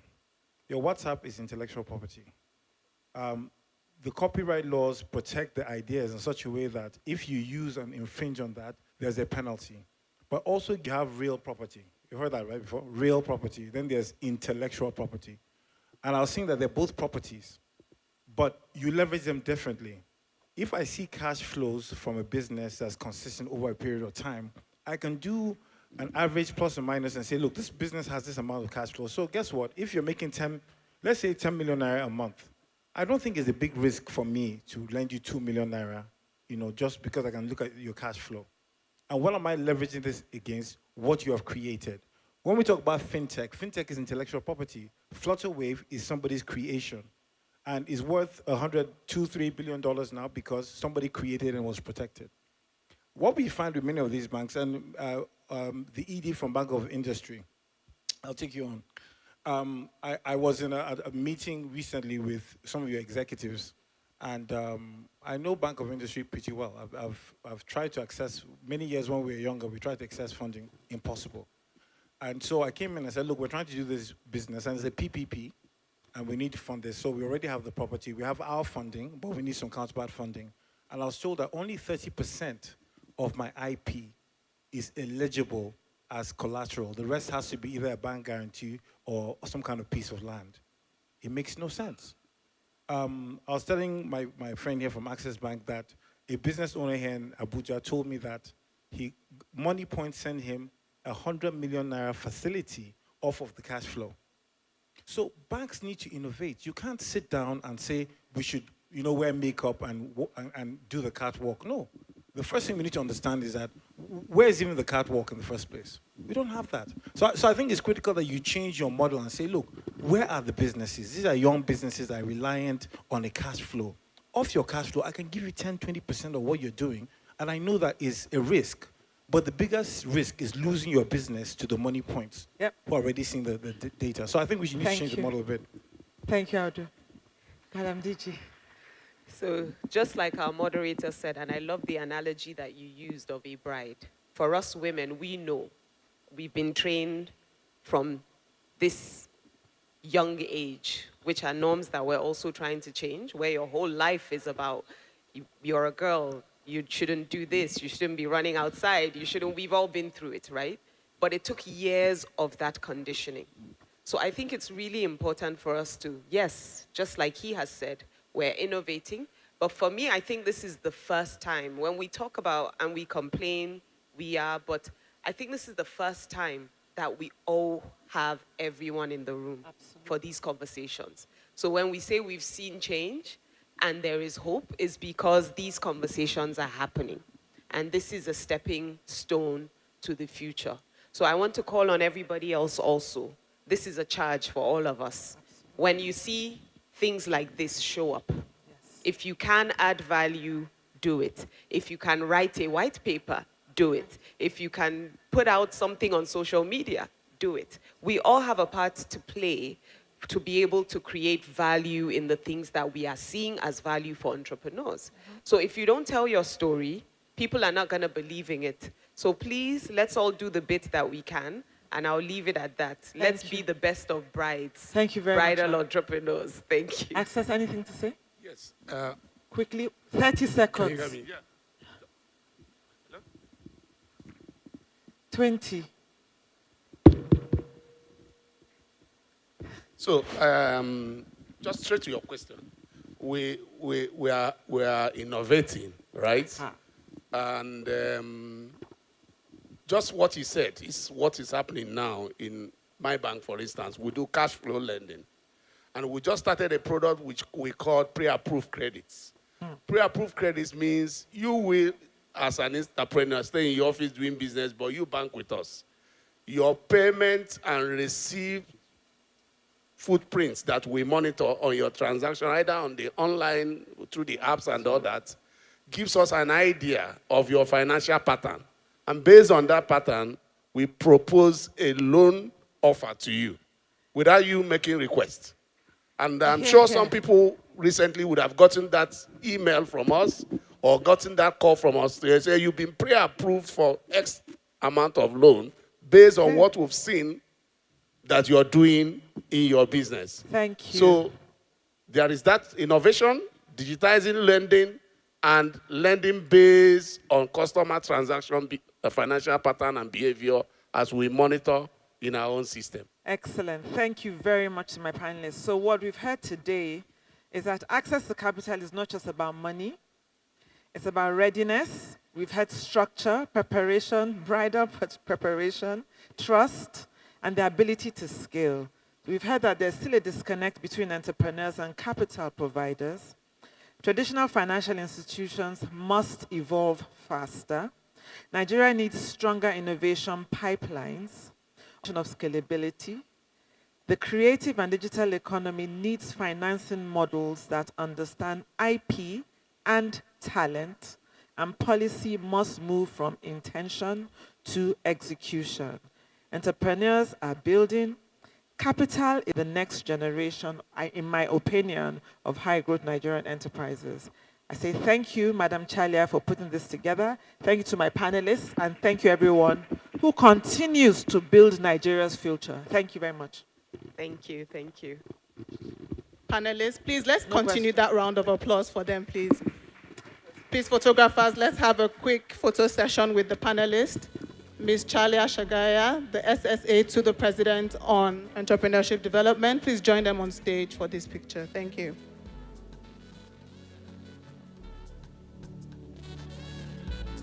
At this juncture, I'd like to acknowledge the presence of the Executive Commissioner, Legal and Enforcement Sector, Nigeria, Ms. Frana Chukwuogo. You are welcome, and we're honored to have you.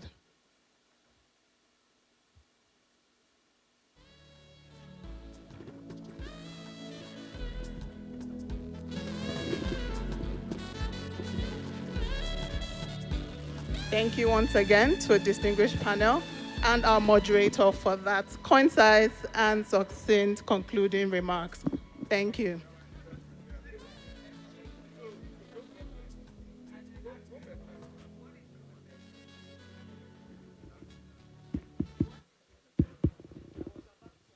Hello, Wendy. When will my shoes be delivered? I'm so sorry, sir. Hope you know my wedding is in a few hours. I'm still waiting for the rider, and I'm sure he'll be here very soon. Hello, ma. I'm not sure I can come to your side again today. What? Are you serious right now? My bike just broke down. Oh my God. Benita, please help me watch my store. I want to quickly go and send a customer's item. Why are you doing that when you can easily request pickup and delivery with the GIG Go app? Are you serious? Please tell me about it fast. I got you, my friend. Simply download the app.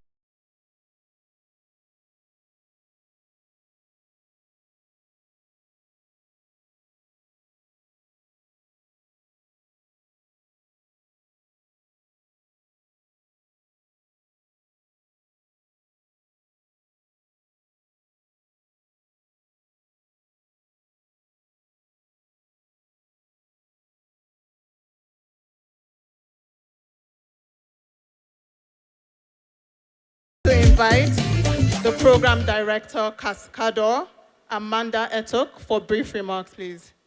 Please let's welcome Ms. Amanda Etok to the stage for her remarks. A round of applause, please, as she approaches the stage. Thank you.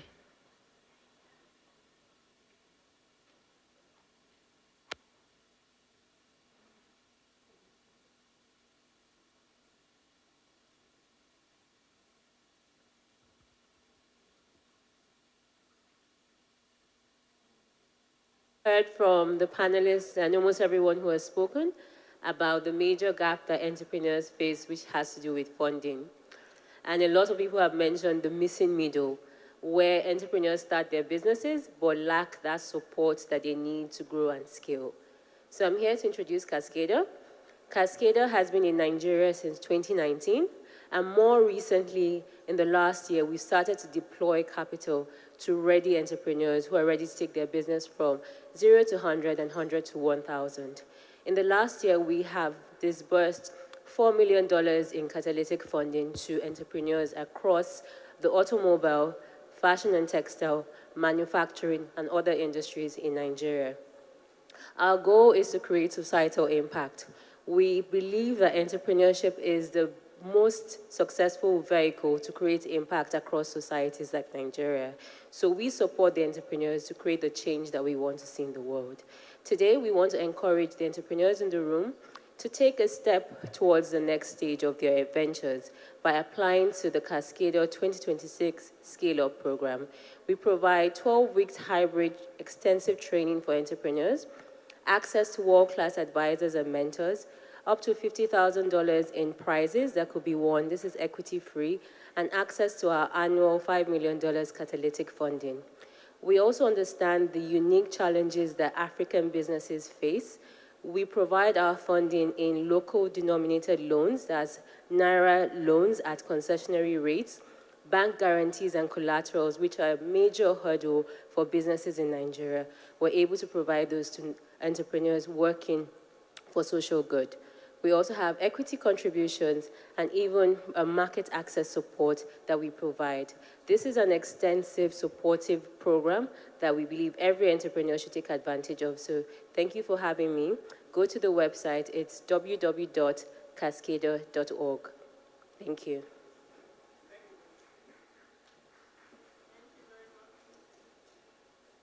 Thank you to the program director at Cascader. Please, a round of applause.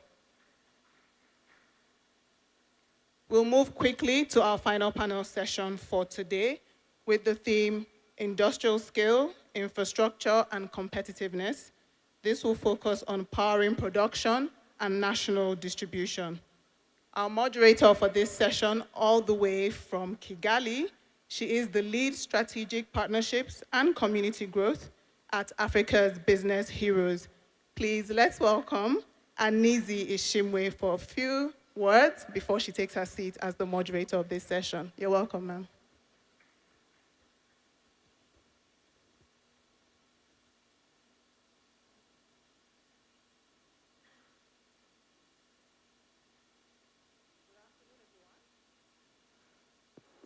Good afternoon. All right, I can tell that the room is getting a bit silent. Good afternoon. All right, this is the last panel, and I want to mobilize energy from you all. But before we go into the panel, I would like to introduce what we do at Africa's Business Heroes. Like they just introduced me, my name is Anizi, and I lead our strategic partnerships. And Africa's Business Heroes is an initiative of the Jack Ma Foundation and Alibaba Philanthropy that supports African entrepreneurs. Today is about entrepreneurs.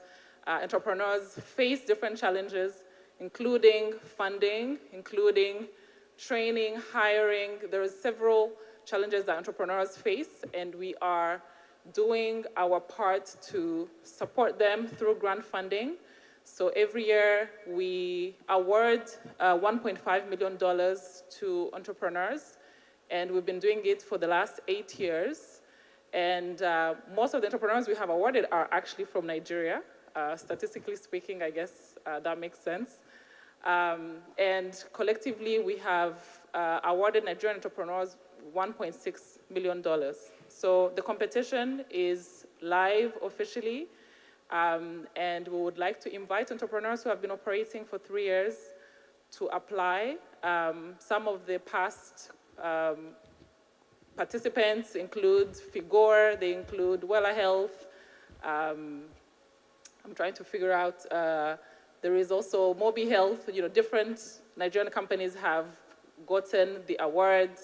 And in addition to that, we actually also do an exchange program with Alibaba. Alibaba has several business units ranging from logistics to education to healthcare, e-commerce, and we take entrepreneurs to China for an exchange program to learn from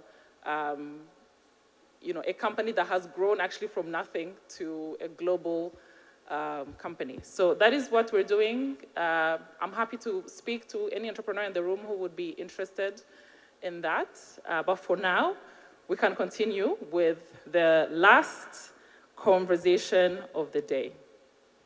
Thank you. Thank you, Anizi Ishimwe, for intimating us on the great work that Africa's Business Heroes are doing.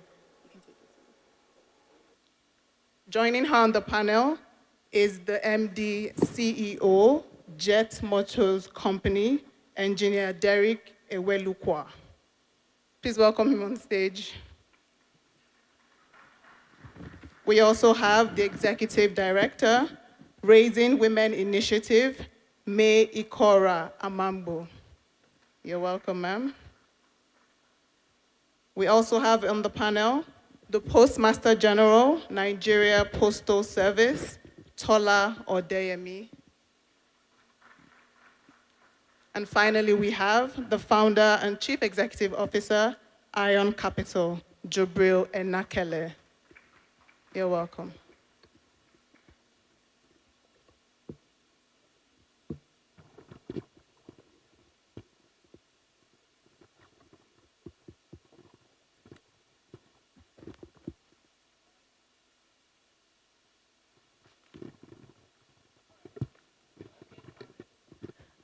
Can you hear me? All right.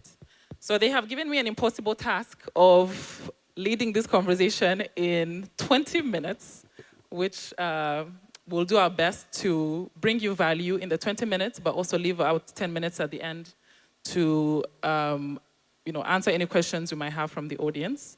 Panelists, thank you so much for being here and for the work that you do on a daily basis, which is actually what shifts and makes a difference. We're going to dive right into it. So to start, we want to make this conversation very practical because we believe that at the end of the day, entrepreneurs are asking themselves, what does this mean for my business, for the capital that I need, for the goods I need to move across the country? So as we speak, I would like us to keep in mind the day-to-day entrepreneur who is trying to do business in Nigeria. So dear panelists, to start, the first question I have for all of you, if we take a step back and look at the full journey of a business, from production all the way to the end customer, what do you consistently hear from Nigerian entrepreneurs as their single biggest pain point? I can start with you, Engineer Derek.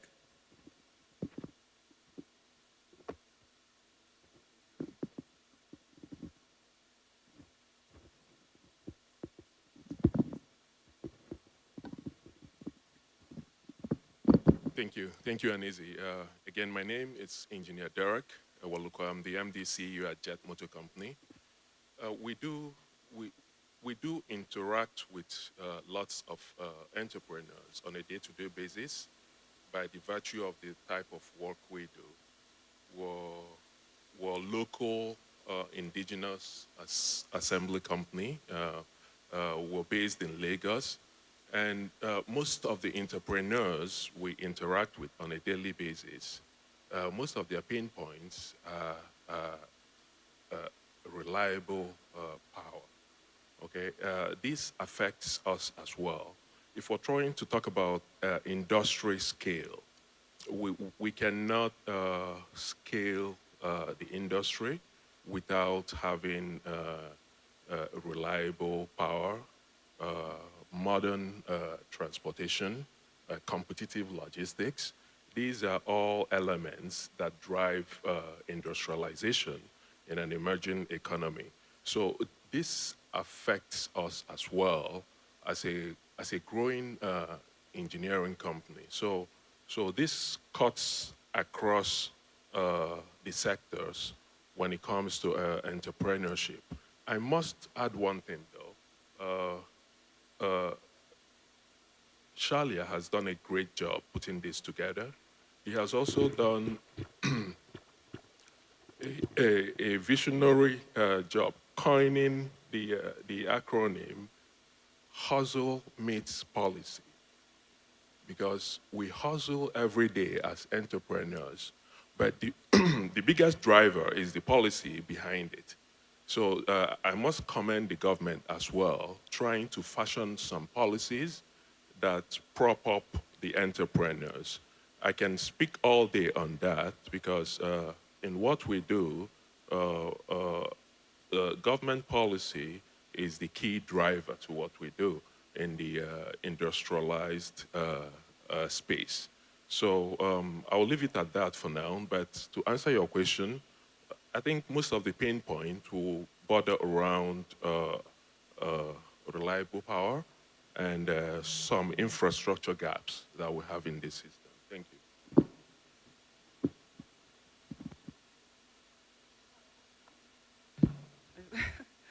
Thank you for that question. And I'm not going to spend a lot of time talking about the pain points that we've been hearing all morning, the power, so many things, finance.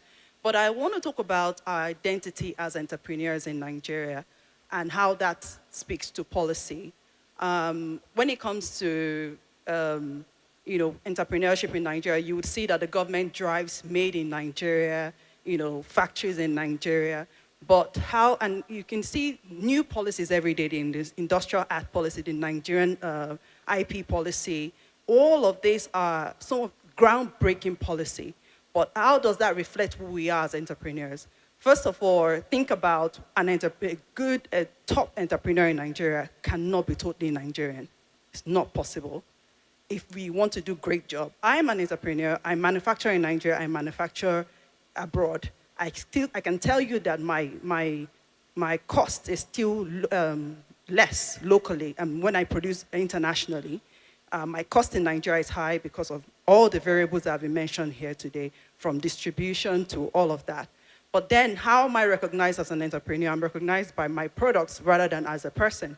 But when we talk about identity as an entrepreneur, it's the first thing that our government needs to look at to put that to policy. And that's the reason why what Chalia is doing today, and when she says, we see you, we hear you, what we're hoping is that this conversation is one that actually hears us and sees us as entrepreneurs, not just our product, but us as the made in Nigeria, because we are the IP. We are the made in Nigeria. And policies must allow us practice, have opportunities across the spectrum, both globally and otherwise. Imagine as a beauty brand owner, for instance, you expect me to make all my things in Nigeria. Our shea butter is still yet to be refined. Even that is purely made here in Nigeria. I still have to import shea butter. I still have to import new innovative ingredients that are springing up in different parts of the world. How am I going to be competitive to L'Oreal and all these big brands if I'm constantly depending on Nigeria? And our policies are saying that I'm going to discourage you from importation and I'm going to charge you all of this. So you cripple me with a policy before I even start business. My recommendation about a pain point, which is also my pain point and pain point of a lot of entrepreneurs here who do the same two things, importing and exporting, is that our policies must not cripple us before it comes into practice. You must phase it. You can't wake up one morning and decide, I'm going to charge you more because you imported this. And then you're not thinking about how that cascades to even down to the consumers. And then at the end of the day, we're not competitors in the market. At the end of the day, the foreign brands come into the market, they take our business. And at the end of the day, our consumers are not confident in us enough to buy our product. So who we are as an entrepreneur must be identified within our policies so that it's policy to practice. And the ecosystem itself should be built from top down, and the consumers cannot be exempted in that. We must buy Nigerian, but the policy must encourage the entrepreneurs to express themselves without restrictions of whether we are completely Nigerian in terms of our product or international. We are the IP. We are the intellectual asset. We are the human capital that must be recognized at all times in policies. Thank you. So thank you very much for the question. I think from my vantage point, so the Nigerian Postal Service is probably the largest service-based distributed network in Nigeria, government-owned distribution network in Nigeria. And so I have the vantage point of sort of having customers in my little village in Osun State, as well as Lagos, Abuja, Port Harcourt. And there are three things that come up all the time, I think, when we speak to people over the counter. The first one, of course, is logistics costs, right? Logistics and last mile costs, which I know if you produce anything, you have to move it somewhere, right?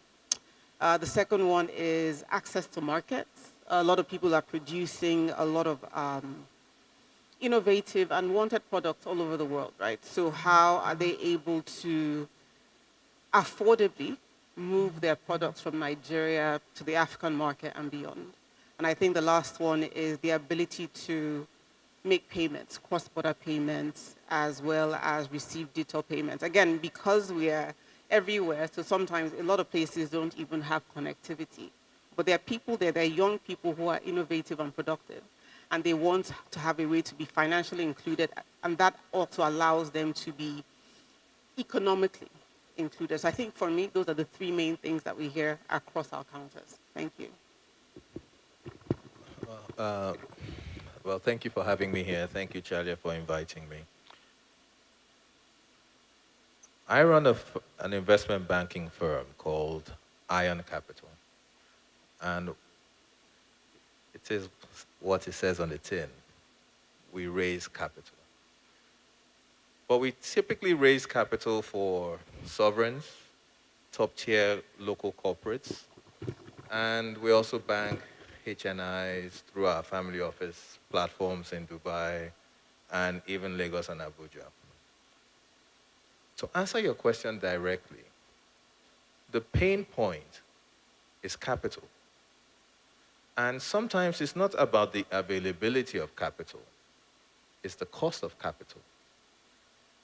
But now, when I mention capital, and for those who are listening to me, when I say capital, the first thing you think about, or one of the first things, is bank financing.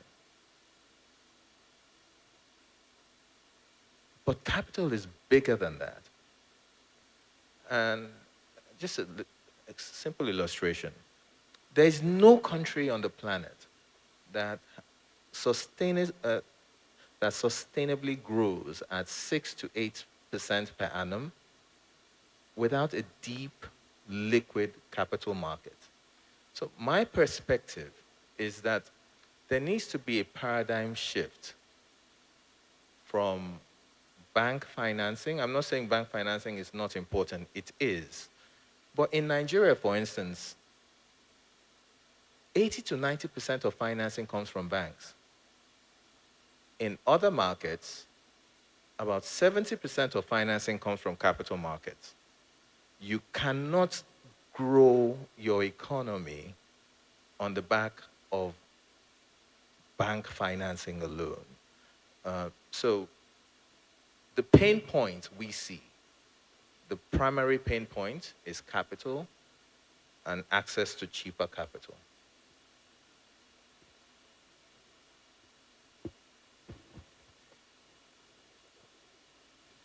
Hello. Okay, thank you all for that. I think what I'm gathering from here is actually the work that Chalia is doing of bringing different stakeholders in one room is really critical, because most of these issues that we raise are systemic and multifaceted, right? It's not something that an investment bank on its own can solve, or a single company. I think we have to solve it from different perspectives. So I've heard reliable power, I've heard logistics costs, access to markets, cross-border payments, and access to cheaper capital as the clear pain points that Nigerian entrepreneurs are facing. And I'm going to continue with you, Jibril, on the conversation on investments. And from an investment standpoint, what do you see as the most critical financing gaps for businesses trying to scale production? And what makes these business models particularly difficult to fund at the level they actually need? How much time have we got? Okay, so I'll try to summarize. I did touch on access to cheaper capital. And look, it's possible, and it's not just possible, we've done it. 2 years ago in 2024, we had a conversation with a government agency called MOFI, Ministry of Finance Incorporated. And what was the problem? No mortgages being issued in Nigeria, or low volume of mortgages issued. Then the second problem was, the tenor was not long enough. The third problem was, the banks are charging over 20, 30% for mortgages. So we came up with a blended finance solution, working with other capital market operators. We're able to get 20-year funding at 9.75% in the capital market using blended finance solutions. So anywhere you go around and you see MOFI is get a mortgage, 10-year mortgage, 20-year, 15-year mortgage at 9.75%. There were people like us and other capital market actors that worked on that to ensure it happened. So the first thing is accessibility to capital funding, but also, and I think I should have mentioned this when I started, long-term capital as well. And this is why the capital market is very important, right? Because you can't fund 30-year infrastructure projects on the back of 90-day deposits. It's just not going to work. So for me, deepening our local capital market is not just about financial sector reform. It should be an economic growth strategy, because the deeper your markets go, the more and the longer you can finance infrastructure, whether it's power, logistics, whatever it is. So those two, in my opinion, would be the critical parts I think we need to solve for.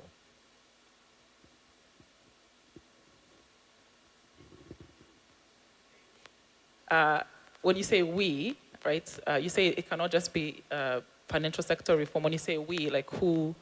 Because usually when we diagnose the problem, it's usually clear, but like the first step or the actors needed to make these changes are not always clear. That's a brilliant question. And I think it's not possible for the public sector, the government, to do this on its own. There has to be strong collaboration with the private sector.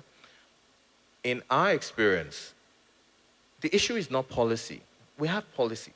Yes, okay, we could have tweaked some to be more bespoke. Our problem has always been execution and the political capital to get it done. I think if this government has shown that it has the willingness and the courage to take those hard decisions. If you see you touched on power, Ion Capital also worked on the 500 billion naira power sector debt raise, which was in January, which is part of this whole power sector debt reduction plan. We are not just Ion, a few other capital market operators, but this is a legacy. These are legacy problems that have predated this administration. So to answer your question a lot more directly, we need the public sector to take the lead in reform, policy. In some cases, we expect them not just to provide policy, but also be at the forefront of execution. Like we're talking about mortgages. MOFI, under Ministry of Finance, the CME gave approval based on the approval of His Excellency the President. And the private sector joined in, raising over about 100 billion naira to support that. So we expect the government to take the lead, and then the private sector supports and follows. Thank you. So I really like that point, that the role of the government isn't just drafting policies, but when they take that first step to execution, usually the private sector follows. I'm coming back to Tola from NIPOST.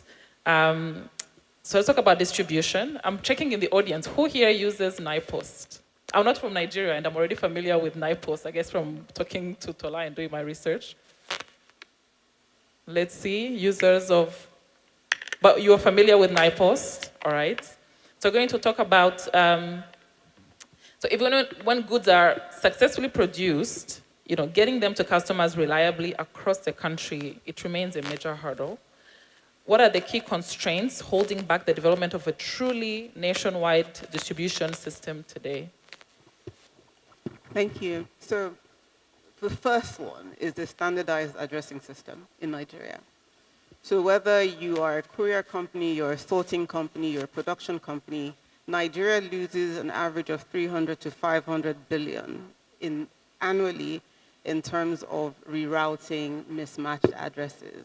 I mean, I know how much, so even at NIPOST, we have to do 3 attempts at finding an address before we can give up and return it back to the sender. So a standardized addressing system is the big one. So if you think about when you see, maybe if you've ever seen a documentary or a video of sorting centers and postal, or like an Amazon warehouse, and you see sort of like the rack that's running all the parcels and sorting. You can't do that without a standardized addressing system. Nigeria does not have a machine-readable addressing system, and it's not standard. The good news is that in February, 2026, the Federal Executive Council approved Nigeria's digital alphanumeric postcode. Be the first time and the first of it in Africa. I thought people would clap for that. So the Federal Executive Council approved that in February 2026, and the plan is that by December 2026, every single building in Nigeria would have its own unique digital alphanumeric postcode. That alone would then sort of unlock a lot of things. So when people talk about AI routing and all that, you can't do that without that underlying infrastructure. Secondly, it is because everybody in Nigeria is doing their own thing. And the fact that people don't use NIPOS, there are many historical reasons for that, right? And I think that when we came in 2023, based on sort of marching orders from President Bola Ahmed Tinubu and just conversations with my honorable minister, Dr. Tijani, we tried to think that what is the best way to reform and unlock the distributed network that NIPOS has, right? I think somebody mentioned here that my competitor was in the room, and I would always say this, I do not have any competitor. We have people whose services we want to complement. NIPOS is a national infrastructure network, right? We're government-owned and sort of nationwide network that other people can ride on. Right now, we do last-mile delivery in rural areas for some courier companies because most private sector companies, they're driven by profit. So is NIPOS.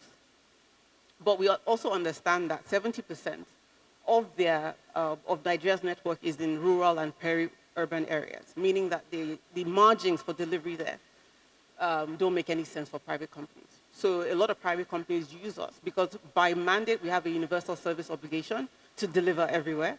So by mandate, we help them deliver there for a small fee, right? Again, what another approval that the Federal Executive Council in this sort of reform of NIPOS gave NIPOS is that we are transitioning to an operator partnership model where our entire network will be run by private sector to turn them into warehousing, front offices, and things like that. Because what we want to do is not necessarily about government wanting to run an enterprise. It's about government creating the platform. I always call it an inclusive growth platform, where MSMEs, SMEs, private operators can then use those rails to a regulator, right? So these two things, these two things that have been approved by government, then sort of unlocks what everybody has been waiting for, those sort of structural problems, so that nobody is reinventing any wheel. So anybody that opens up a licensed courier company is not trying to see how do I reach the person in Tola's Elisha or something, right? Because there is a national network that already sort of ensures that that network is open to them. Thank you for that. I've already gotten warning that I should go to Q&A, but while you still have the mic, I want to give you an opportunity to speak to the audience on what they can look forward to. I mean, you're talking about a lot of reforms that NIPOS is going through. What can they look forward to that excites them to actually continue using this existing national service? Okay. So while we are on the journey, while NIPOS on the journey of reform, what we are also doing in-house is, I know a lot of people want that technology integration, which we're doing. So tracking, you can track your items now from either coming out of the country, or coming into the country, or going out of the country. You can pay your customs duties now directly if you are importing into the country. We are working on our front offices. I know that historically there's sort of been a disappointment with Nigerian Postal Service, but even from sitting in the back while I was waiting for this, people have then testified that it is working. And I always say for the price is we're more affordable because we have to be. We are more affordable. We have built so way particularly for Africa deliveries. Particularly for Africa deliveries, which has been always the toughest. It is easier for me to send something to Canada than to send to Cote d'Ivoire. But right now, we're launching a new product that will allow at least 3 times a week where NIPOST runs in conjunction with all the postal operators in West Africa, where we are running 3 times a week across the West African coast, meaning that for the people particularly who have that problem on the West Africa coast. And then, of course, we then go to the entire country about that. In terms of your cross-border payments, so the Postal Service globally has always been the banker from the 1800s. In Nigeria, so right now we do remittances as well as agency banking, so you can send money through us to, again, African countries, which has always been the problem. Trying to think of what else. But if you go to our website, www.nipost.gov.ng, I don't want to hog the mic, you will see all the amazing things that we're trying to do in trying to rebuild the national logistics railway for the Nigerian people. Thank you. All right, thank you so much for that. I'm going to come to you, Engineer Derek. I feel like you're doing an impossible task, but maybe your work is easy. I might not be aware. But I want to talk about competitiveness, right? You are in assembling electric cars, but at the same time, on the market, I mean, you're competing with cars imported from China and other bigger economies that have advantages that Nigeria doesn't have. And in a way, you're kind of shaping a whole sector. What would you say path to sustainability and scale is? Thank you once again. Competitiveness has always been a pain point in the type of business we do. But the good news is this. Nigeria has the competitive edge by the sheer population. And Nigeria as well is a member country in in the world's largest free trade area by participating countries, which is the African Continental Free Trade Area. So we do have competitive edge over the foreign markets. We're still, but one of the biggest issues that we have is the importation structure. We thrive now as an import economy, but we're going to pivot that very soon to a more productive or production country. I say very soon because the government of the day has structured some policies that will enable that to happen. I speak of policies like the Nigerian First policy. I speak of policies like the National Automotive Industry Development Plan. I speak of policies like even the Decade of Gas Initiative. These are some initiatives and some policies that the government of the day is putting in place to make sure we take advantage of the competitive edge we have, being one of the African largest economy, and Nigeria as well, being part of the participating countries in the African Continental Free Trade Area. So having said that, it's not something that is going to happen overnight. We're still going to face those competitiveness with the foreign imports, if you will. But what we do as well is what I like to call adaptive innovation at Jet Motor Company. So we're trying to take globally accepted technology, we make them adapt to our local realities. Some of those inputs, yeah, they may take a shot at doing that as well, but we want to be able to put products in the market that each and every one of us can look at and say, yeah, this works for me by the virtue of the fact that I am here. This will work for me by the virtue of the fact that I am in the continent of Africa. So it It's baby steps, but we're going to get there.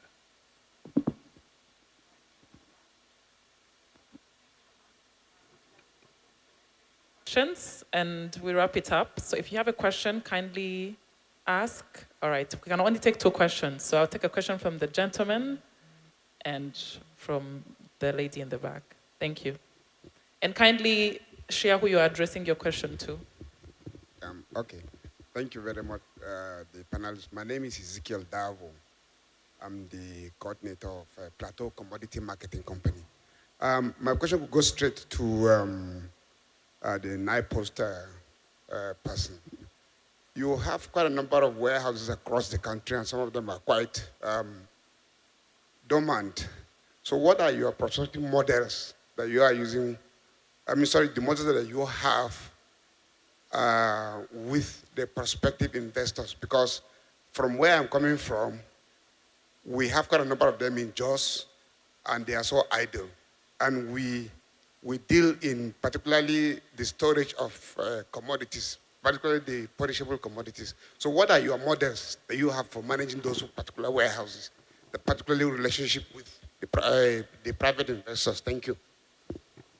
So thank you very much for that question, bringing me to something that I actually forgot to mention. Last year, the Nigerian Postal Service launched NILI, which is the NIPOST Agricultural Infrastructure and Logistics Initiative. And how did this come to play? I think I was at a conference and people were talking about agriculture. And in the middle of it, I sat down and realized that food security and all is actually not a production problem in Nigeria, because we did a heat map. It's actually a logistics problem. So after people produce, the ability to store appropriately and move appropriately is the problem. So we launched this initiative, because when people ask me why, I'm like, it's actually a logistics problem. And we've actually started working, so we're working with the Nigerian Commodities Exchange as well with this, on this, in storing and moving, particularly in Jos. We have a string of cold storage warehouses coming up in Jos and Benue this year. And I think we're in the process of procuring trucks that move cold storage. Our pilot is going to be next week, where we're moving items from Jos to Abuja, just to see that. And it's a no-brainer, because we're everywhere. So we're at farm gates. We have the ability to do the warehousing. And by what we're set up for, we're supposed to move things. So yes, we are. If you go to our website or to nili.gov.ng, you see what we're doing there. And we're looking for partners. So we're working with Nigerian Commodities Exchange, as well as a lot of other private sector, and even on the government side as well, to sort of expand this initiative out.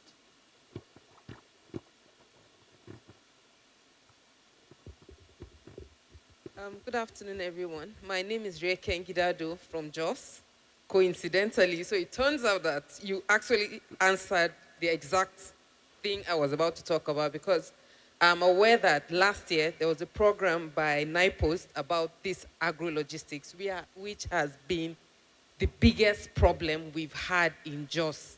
Everyone that has anything to do with fresh produce in Jos has that issue. So I'm really excited you said you're doing a test run with the cold truck, which happens to be something that private individuals in Jos actually tried, but we most likely didn't get it right. We look forward to it, and I would really like to have a conversation with you to get more details, to go back and tell my friends that the government is coming with a solution for us. Thank you. So I'll reach out to you. Yeah, so thank you for that. I mean, apologies that we launched it last year, but it took a while for me to convince people that as Postmaster General, who people think I just move letters, and then now I'm telling them that you can give me, we're supposed to start at the start of the strawberry season, to convince investors and partners that I wasn't insane. But thank you. This validates the fact that I'm not insane. All right, thank you. All right, thank you. I will now give an opportunity to one more person, since you were more making a comment, the gentleman, and then we can close. Good afternoon to the esteemed panelists. Very, very insightful and educative conversation. My name is Eddie Madaki. I'm a marketing and integrated communications company. One of the key activities we drive is BTL activations, right? And to the Postmaster General, this is targeted towards you. I don't know if you have the answer, but I think you can guide.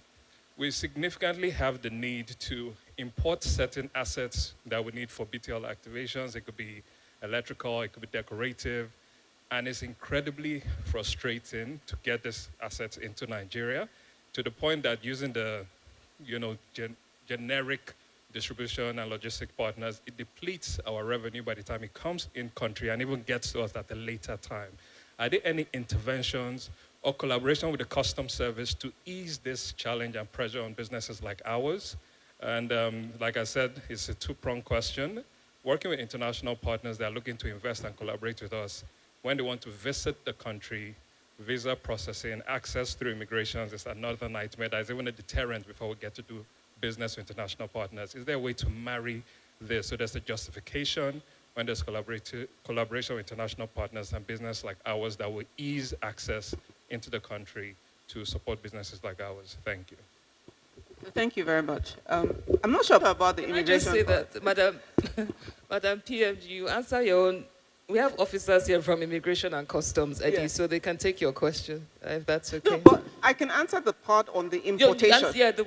Then they can take the second half of the question, I guess. Yeah. Thanks. So on the importation part, yes, we do. I mean, we just have to use our partners. So we belong to the Universal Postal Union. So if your partners abroad send anything through the designated operator of that country, so in the US, USPS, in UK, Royal Mail or Parcel Force, it does come in through the Nigerian Postal Service. And we work very closely with the Nigerian Customs Service. We're currently in the process of integrating with their Biodogu, which would make the customs payments seamless. But pending that, we already last year launched our Paystack service, where your goods are coming in, you will then see your customs bill, you pay that, and it just comes straight to you. So we feel that pain. It was actually one of the biggest issues that we had coming in, people who were importing things and couldn't figure out what their customs duty was.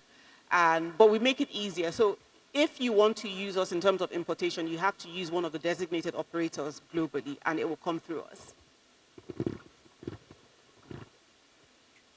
Just the national carrier. So like how Nigeria is NIPOS, UK is Royal Mail, US is USPS, Emirates is Emirates Post. That's it. And so it's just on your partners overseas to use the designated operator of that country. And it would automatically come in through the designated operator of Nigeria. All right. Does anyone from the immigration office want to take on the latter part of the question? Okay.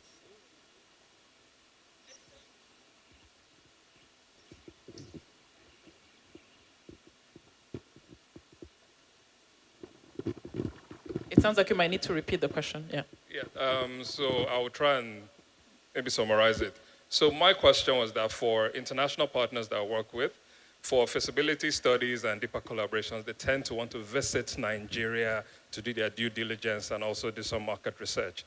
Getting them visa access, clearance to visit, right, is a little bit more cumbersome because there's no particular visa category that serves that purpose, especially when it's for the purpose of FDI investment in country. So is there a policy or process that will make it seamless for our business partners to come visit for activities of that nature?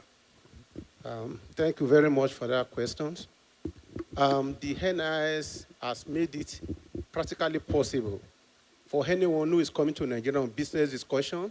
We have different business classes, especially your questions narrowed, centered around the use of what we call FOA visa class. That's what the visa class that we require for you to come into the country for the engagement regarding business discussion and visibility study. Matrices are available on the dashboard. There you will see the numbers of days permitted, duration of your stay, and the requirement. They are all available at the website, sir. Thank you. All right, so we're going to close. Yes. Hi, everyone. My name is Lara Kayode, and to the Postmaster General is really a commendation. So when I started my practice many moons ago, we had a box, a post office box. And the other day, one of my newer members of team was like, why do we have a PO box? That doesn't work anymore. And I said, well, in the olden days, we used to have a PO box. But sitting in my office a couple of weeks ago, I received a card, a Christmas card, addressed to me from a client in Singapore who had just put our street address, our office address, no post box or anything, and it was delivered. I was shocked. I was pleasantly surprised because I thought when I saw him, he says, "Well, I sent you a Christmas card." I said to him, "How did you do that?" He goes, "I put it in the post." I go, "You must be," whatever I said. But I had to take my words back. And I said to him, "David, in fact, your card did arrive." And we were wondering how it got there. And the security man said, "Somebody from NIPOST delivered it. So you're doing well." I just wanted to commend you on that. Thank you. Thank you so much. Madam PMG, it looks like you might need a dedicated fireside chat with the people. But to end, I'm going to give you an opportunity to everyone for 30 seconds. So let's take to the 30 seconds, please. As we look forward, if Nigeria is serious about becoming competitive at scale, not just producing, but distributing efficiently and competing regionally and globally, what is one system-level shift that must happen in the next 3 to 5 years? Of course, systems change in the next 5 years for this to be a reality for Nigeria. 30 seconds, Derek.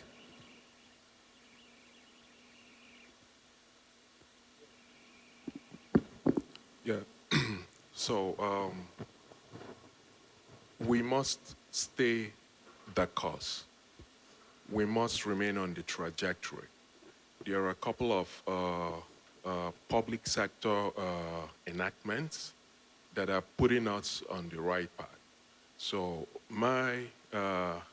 in the next 3 to 5 years, I think we're going to achieve results. Thank you.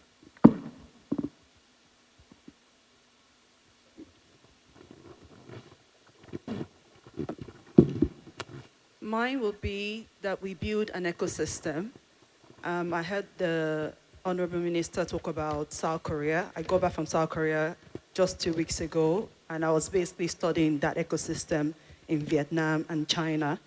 And as an entrepreneur, I feel like we have an opportunity here in Nigeria to do that. Just sitting on this panel, hearing, I had a lot to say about NIPOST myself and also finances. Some of the entrepreneurs cannot absorb the finance that they are even looking for. So building an ecosystem where even some of these entrepreneurs start to work in clusters, again, engaging with our government-owned institutions like NIPOST. I use Royal Mail a lot living in the UK. Although there are other logistic companies, Royal Mail is the heartbeat of logistics. But more than anything in Nigeria is that NIPOST can also become a marketplace for distribution beyond just the logistics of distribution, but a marketplace for Nigerian goods. We spend a lot of money in logistics in my business, and I see NIPOST as a good setting, and I think that you should involve even the SMEs in the great work that you're doing, and it will just not boost, because for me, it's not just the capitalist element, it's actually the socio-economic element that you bring into what we do. Thank you.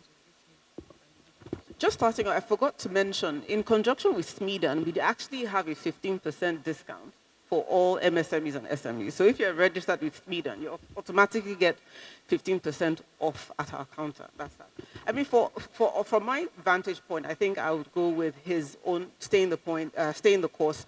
I already mentioned 2 critical reforms that have to take place that we hope to deliver in the next 24 months, as well as I think from a logistics standpoint, what we want to build is on that and have a national logistics database that will show sort of routing and things like that for the entire industry. So for me, it is ensuring that the 2 approvals, we implement those and then build on it.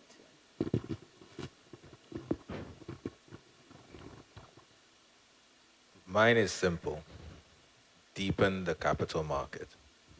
And research suggests that Nigeria needs over $100 billion for infrastructure over the next 10 years. We can't bank finance our way to prosperity. We must intentionally and actively deepen our own capital markets.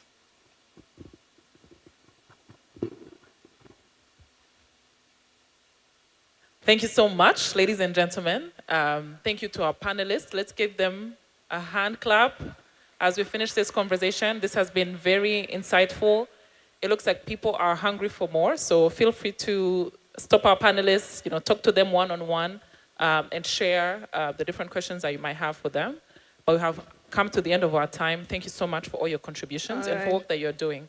Thank you so much to our distinguished panelists. Please, a round of applause for our panelists, and we'll have a quick photo session with Ms. Charlia on stage, please. While they're taking their pictures, I'd like to ask anyone in the audience, in agriculture, if you're in the agribusiness space, if you're into the import or export trade, we have people in the room who can answer your questions. So please just indicate to one of the ushers, and they'll bring a microphone to you.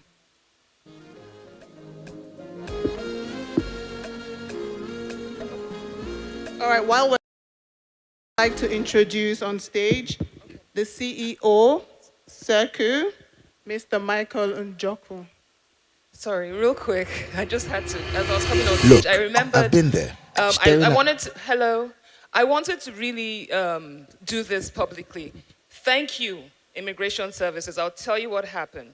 We had to fly in Ms. Ayense from Rwanda, and she had to get her visa within 24 hours. One phone call, and she applied electronically. One phone call, you informed the people in Kigali, and she got her visa, and she's able to be here.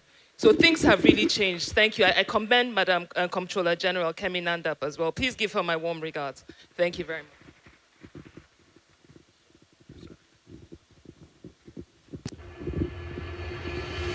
Look, I've been there, staring at a screen, trying to make sense of numbers that don't add up. Let's be honest, it sucks. And then you've got staff across all the socials. It feels like you're chasing shadows instead of running a team. And don't get me started on the logistics, moving products from A to B and praying everything is accounted for. Then every time you turn around, there's a new app you're supposed to learn. Who has the time? But what if there was a shortcut? What if every entrepreneur in Africa could have their own AI business consultant? Well, meet Serco. Serco isn't just another tool. It's an AI native infrastructure built for us, the 40 million SMEs across Africa who actually get things done. Now, when I run an event, the tickets, the projects delivered on time, my billing spot on. I track my tasks and manage my budgets without needing a degree in accounting. I even know where every vehicle in my fleet is and exactly what my drivers are costing me. Because Serco is built for our roads. And things finally make sense.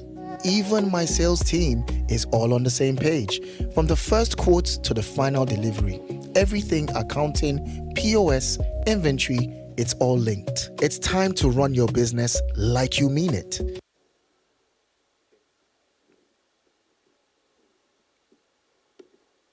Good afternoon, everyone.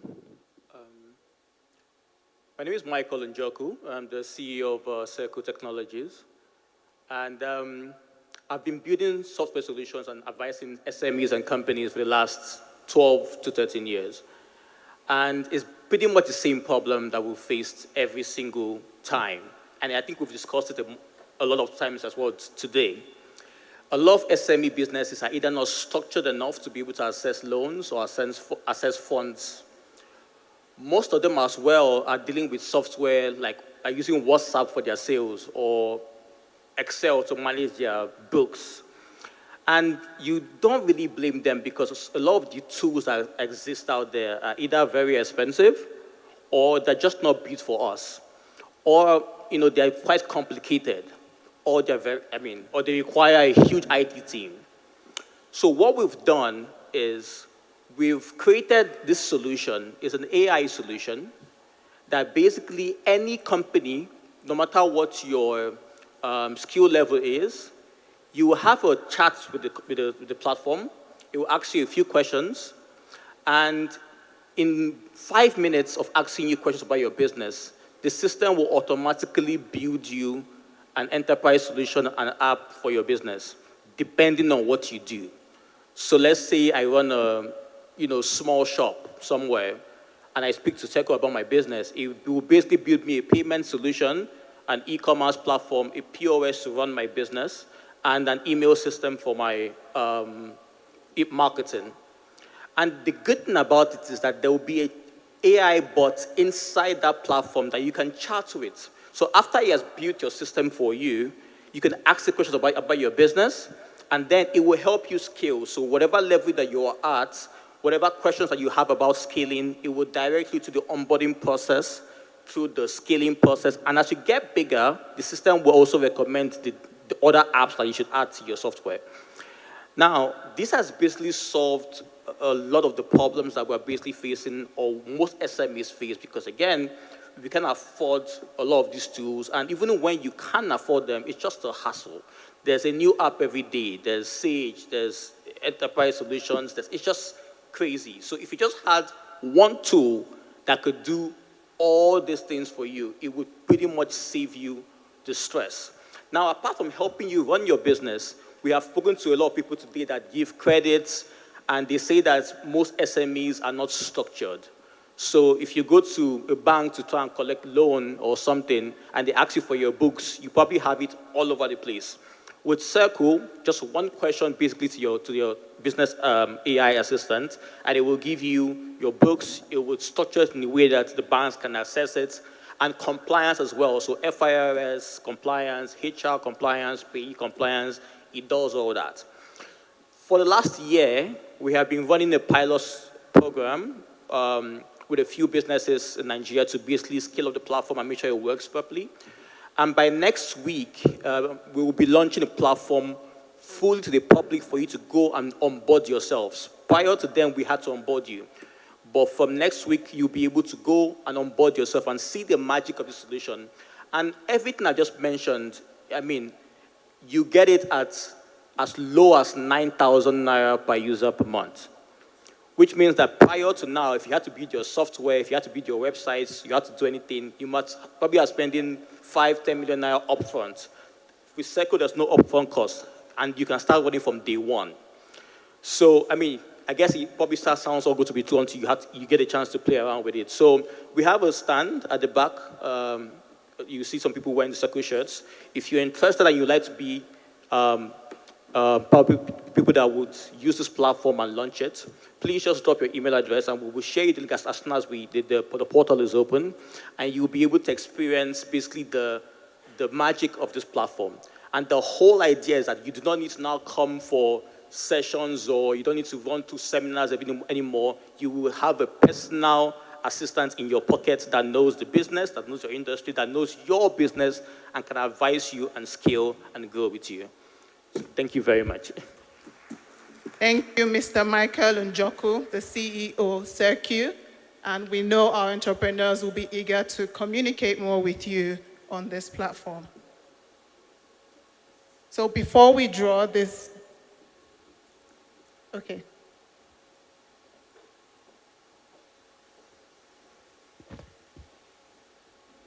True strength. What defines it? The brilliance of a player? Or when a team comes together to win? A solo beat? Or the rhythm of many? The flair of one dancer? Or the art of a troupe?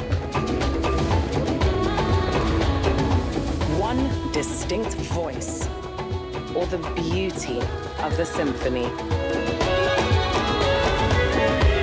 At FCMB Group, we build Distinguished guests, ladies ecosystems. and gentlemen, thank you for staying through till the end of this all-important dialogue. But before we draw to a close, I'd like to welcome on stage our convener for today, the Senior Special Assistant to the President on Entrepreneurship Development, Communications, Innovation, and Digital Economy. Please let's welcome on stage for her closing remarks, Ms. Chalia Shagaya.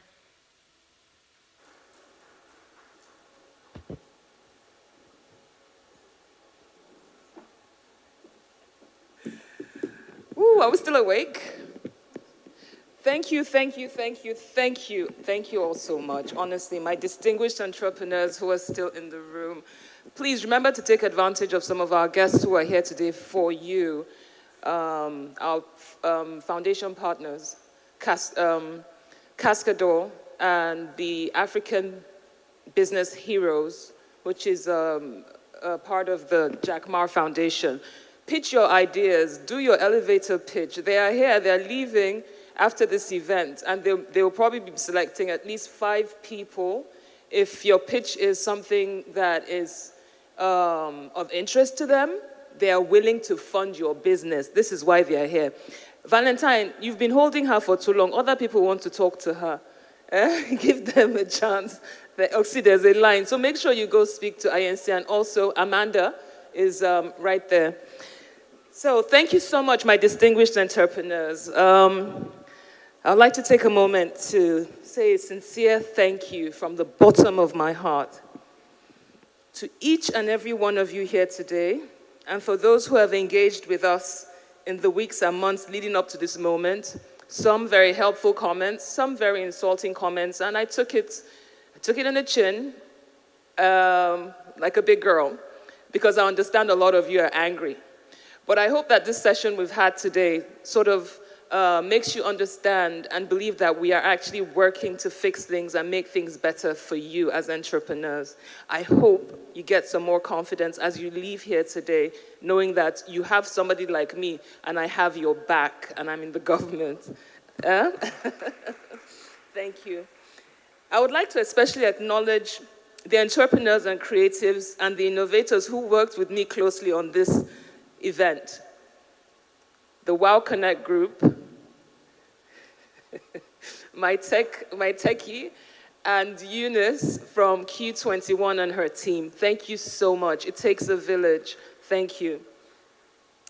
And to those of you who are actively building within the ecosystem, who gave your time and your insight and your honesty to this process, your contributions have been invaluable, and they have helped ground the initiative that was launched today and made it a reality.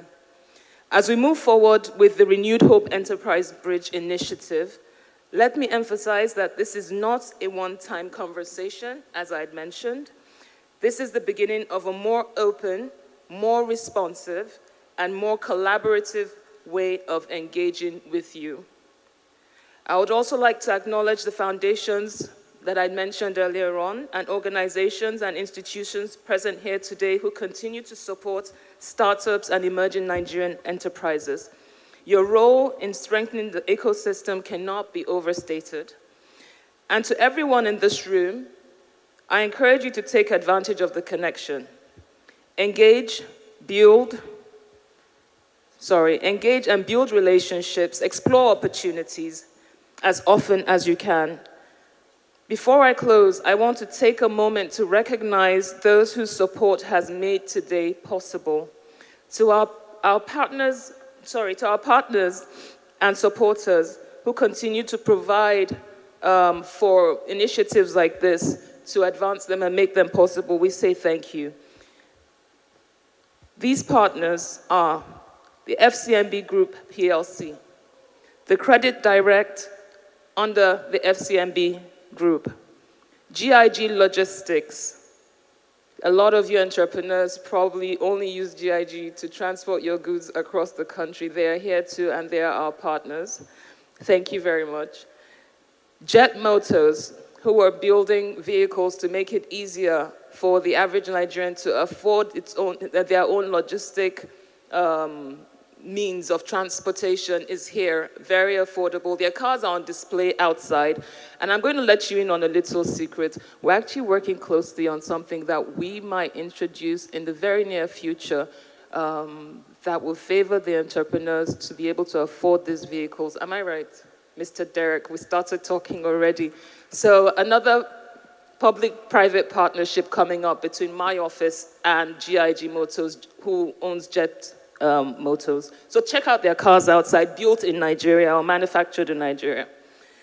NGX Group, my former stomping ground. I used to be the government relations person at the Nigerian Exchange, which is why I made sure that we talked a lot about the capital markets here today. Access Bank, the Office of the President on Women's Health, Dr. Adana, I think she's left. The Adebola Gallery, the Special Advisor to the President on Job Creation and MSMEs, the Cascador Foundation, the Securities and Exchange Commission. It was also important for the SEC to be here today. Some of you may not know this. They also have a small businesses subdivision at the Securities and Exchange Commission.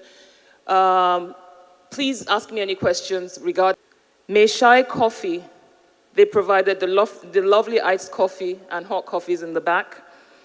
And of course, Cirque, last but not the least. And also, on a more personal note, to the government of Plateau, give my regards to His Excellency. The lead for Placom, Plateau Commodities, is here. Give my regards to His Excellency, and it was a distraction. Otherwise, His Excellency was going to be here today to support me, which is why the Minister of Humanitarian Affairs came in, because he's from Plateau, to show the support. So thank you. Please give my regards to His Excellency. And please, ladies and gentlemen, pray for Plateau, pray for the rest of Nigeria, pray for all communities, pray for peace. Please, please. Thank you. Whew. I think that's it for now. Thank you, and I hope you guys understand now that we are paying attention and we are listening. Please let's keep the applause going for our host, the Senior Special Assistant to the President on Entrepreneurship Development. This was no small feat, so let's appreciate her, please. Thank you. Thank you all for coming and committing your time to this all-important conversation. Please appreciate yourselves as well for taking the time to commit to this dialogue. All right, so I wish you all safe travels to your destination. Thank you all so much, and we know this will continue, not just today, but beyond. Thank you, and God bless the Federal Republic of Nigeria.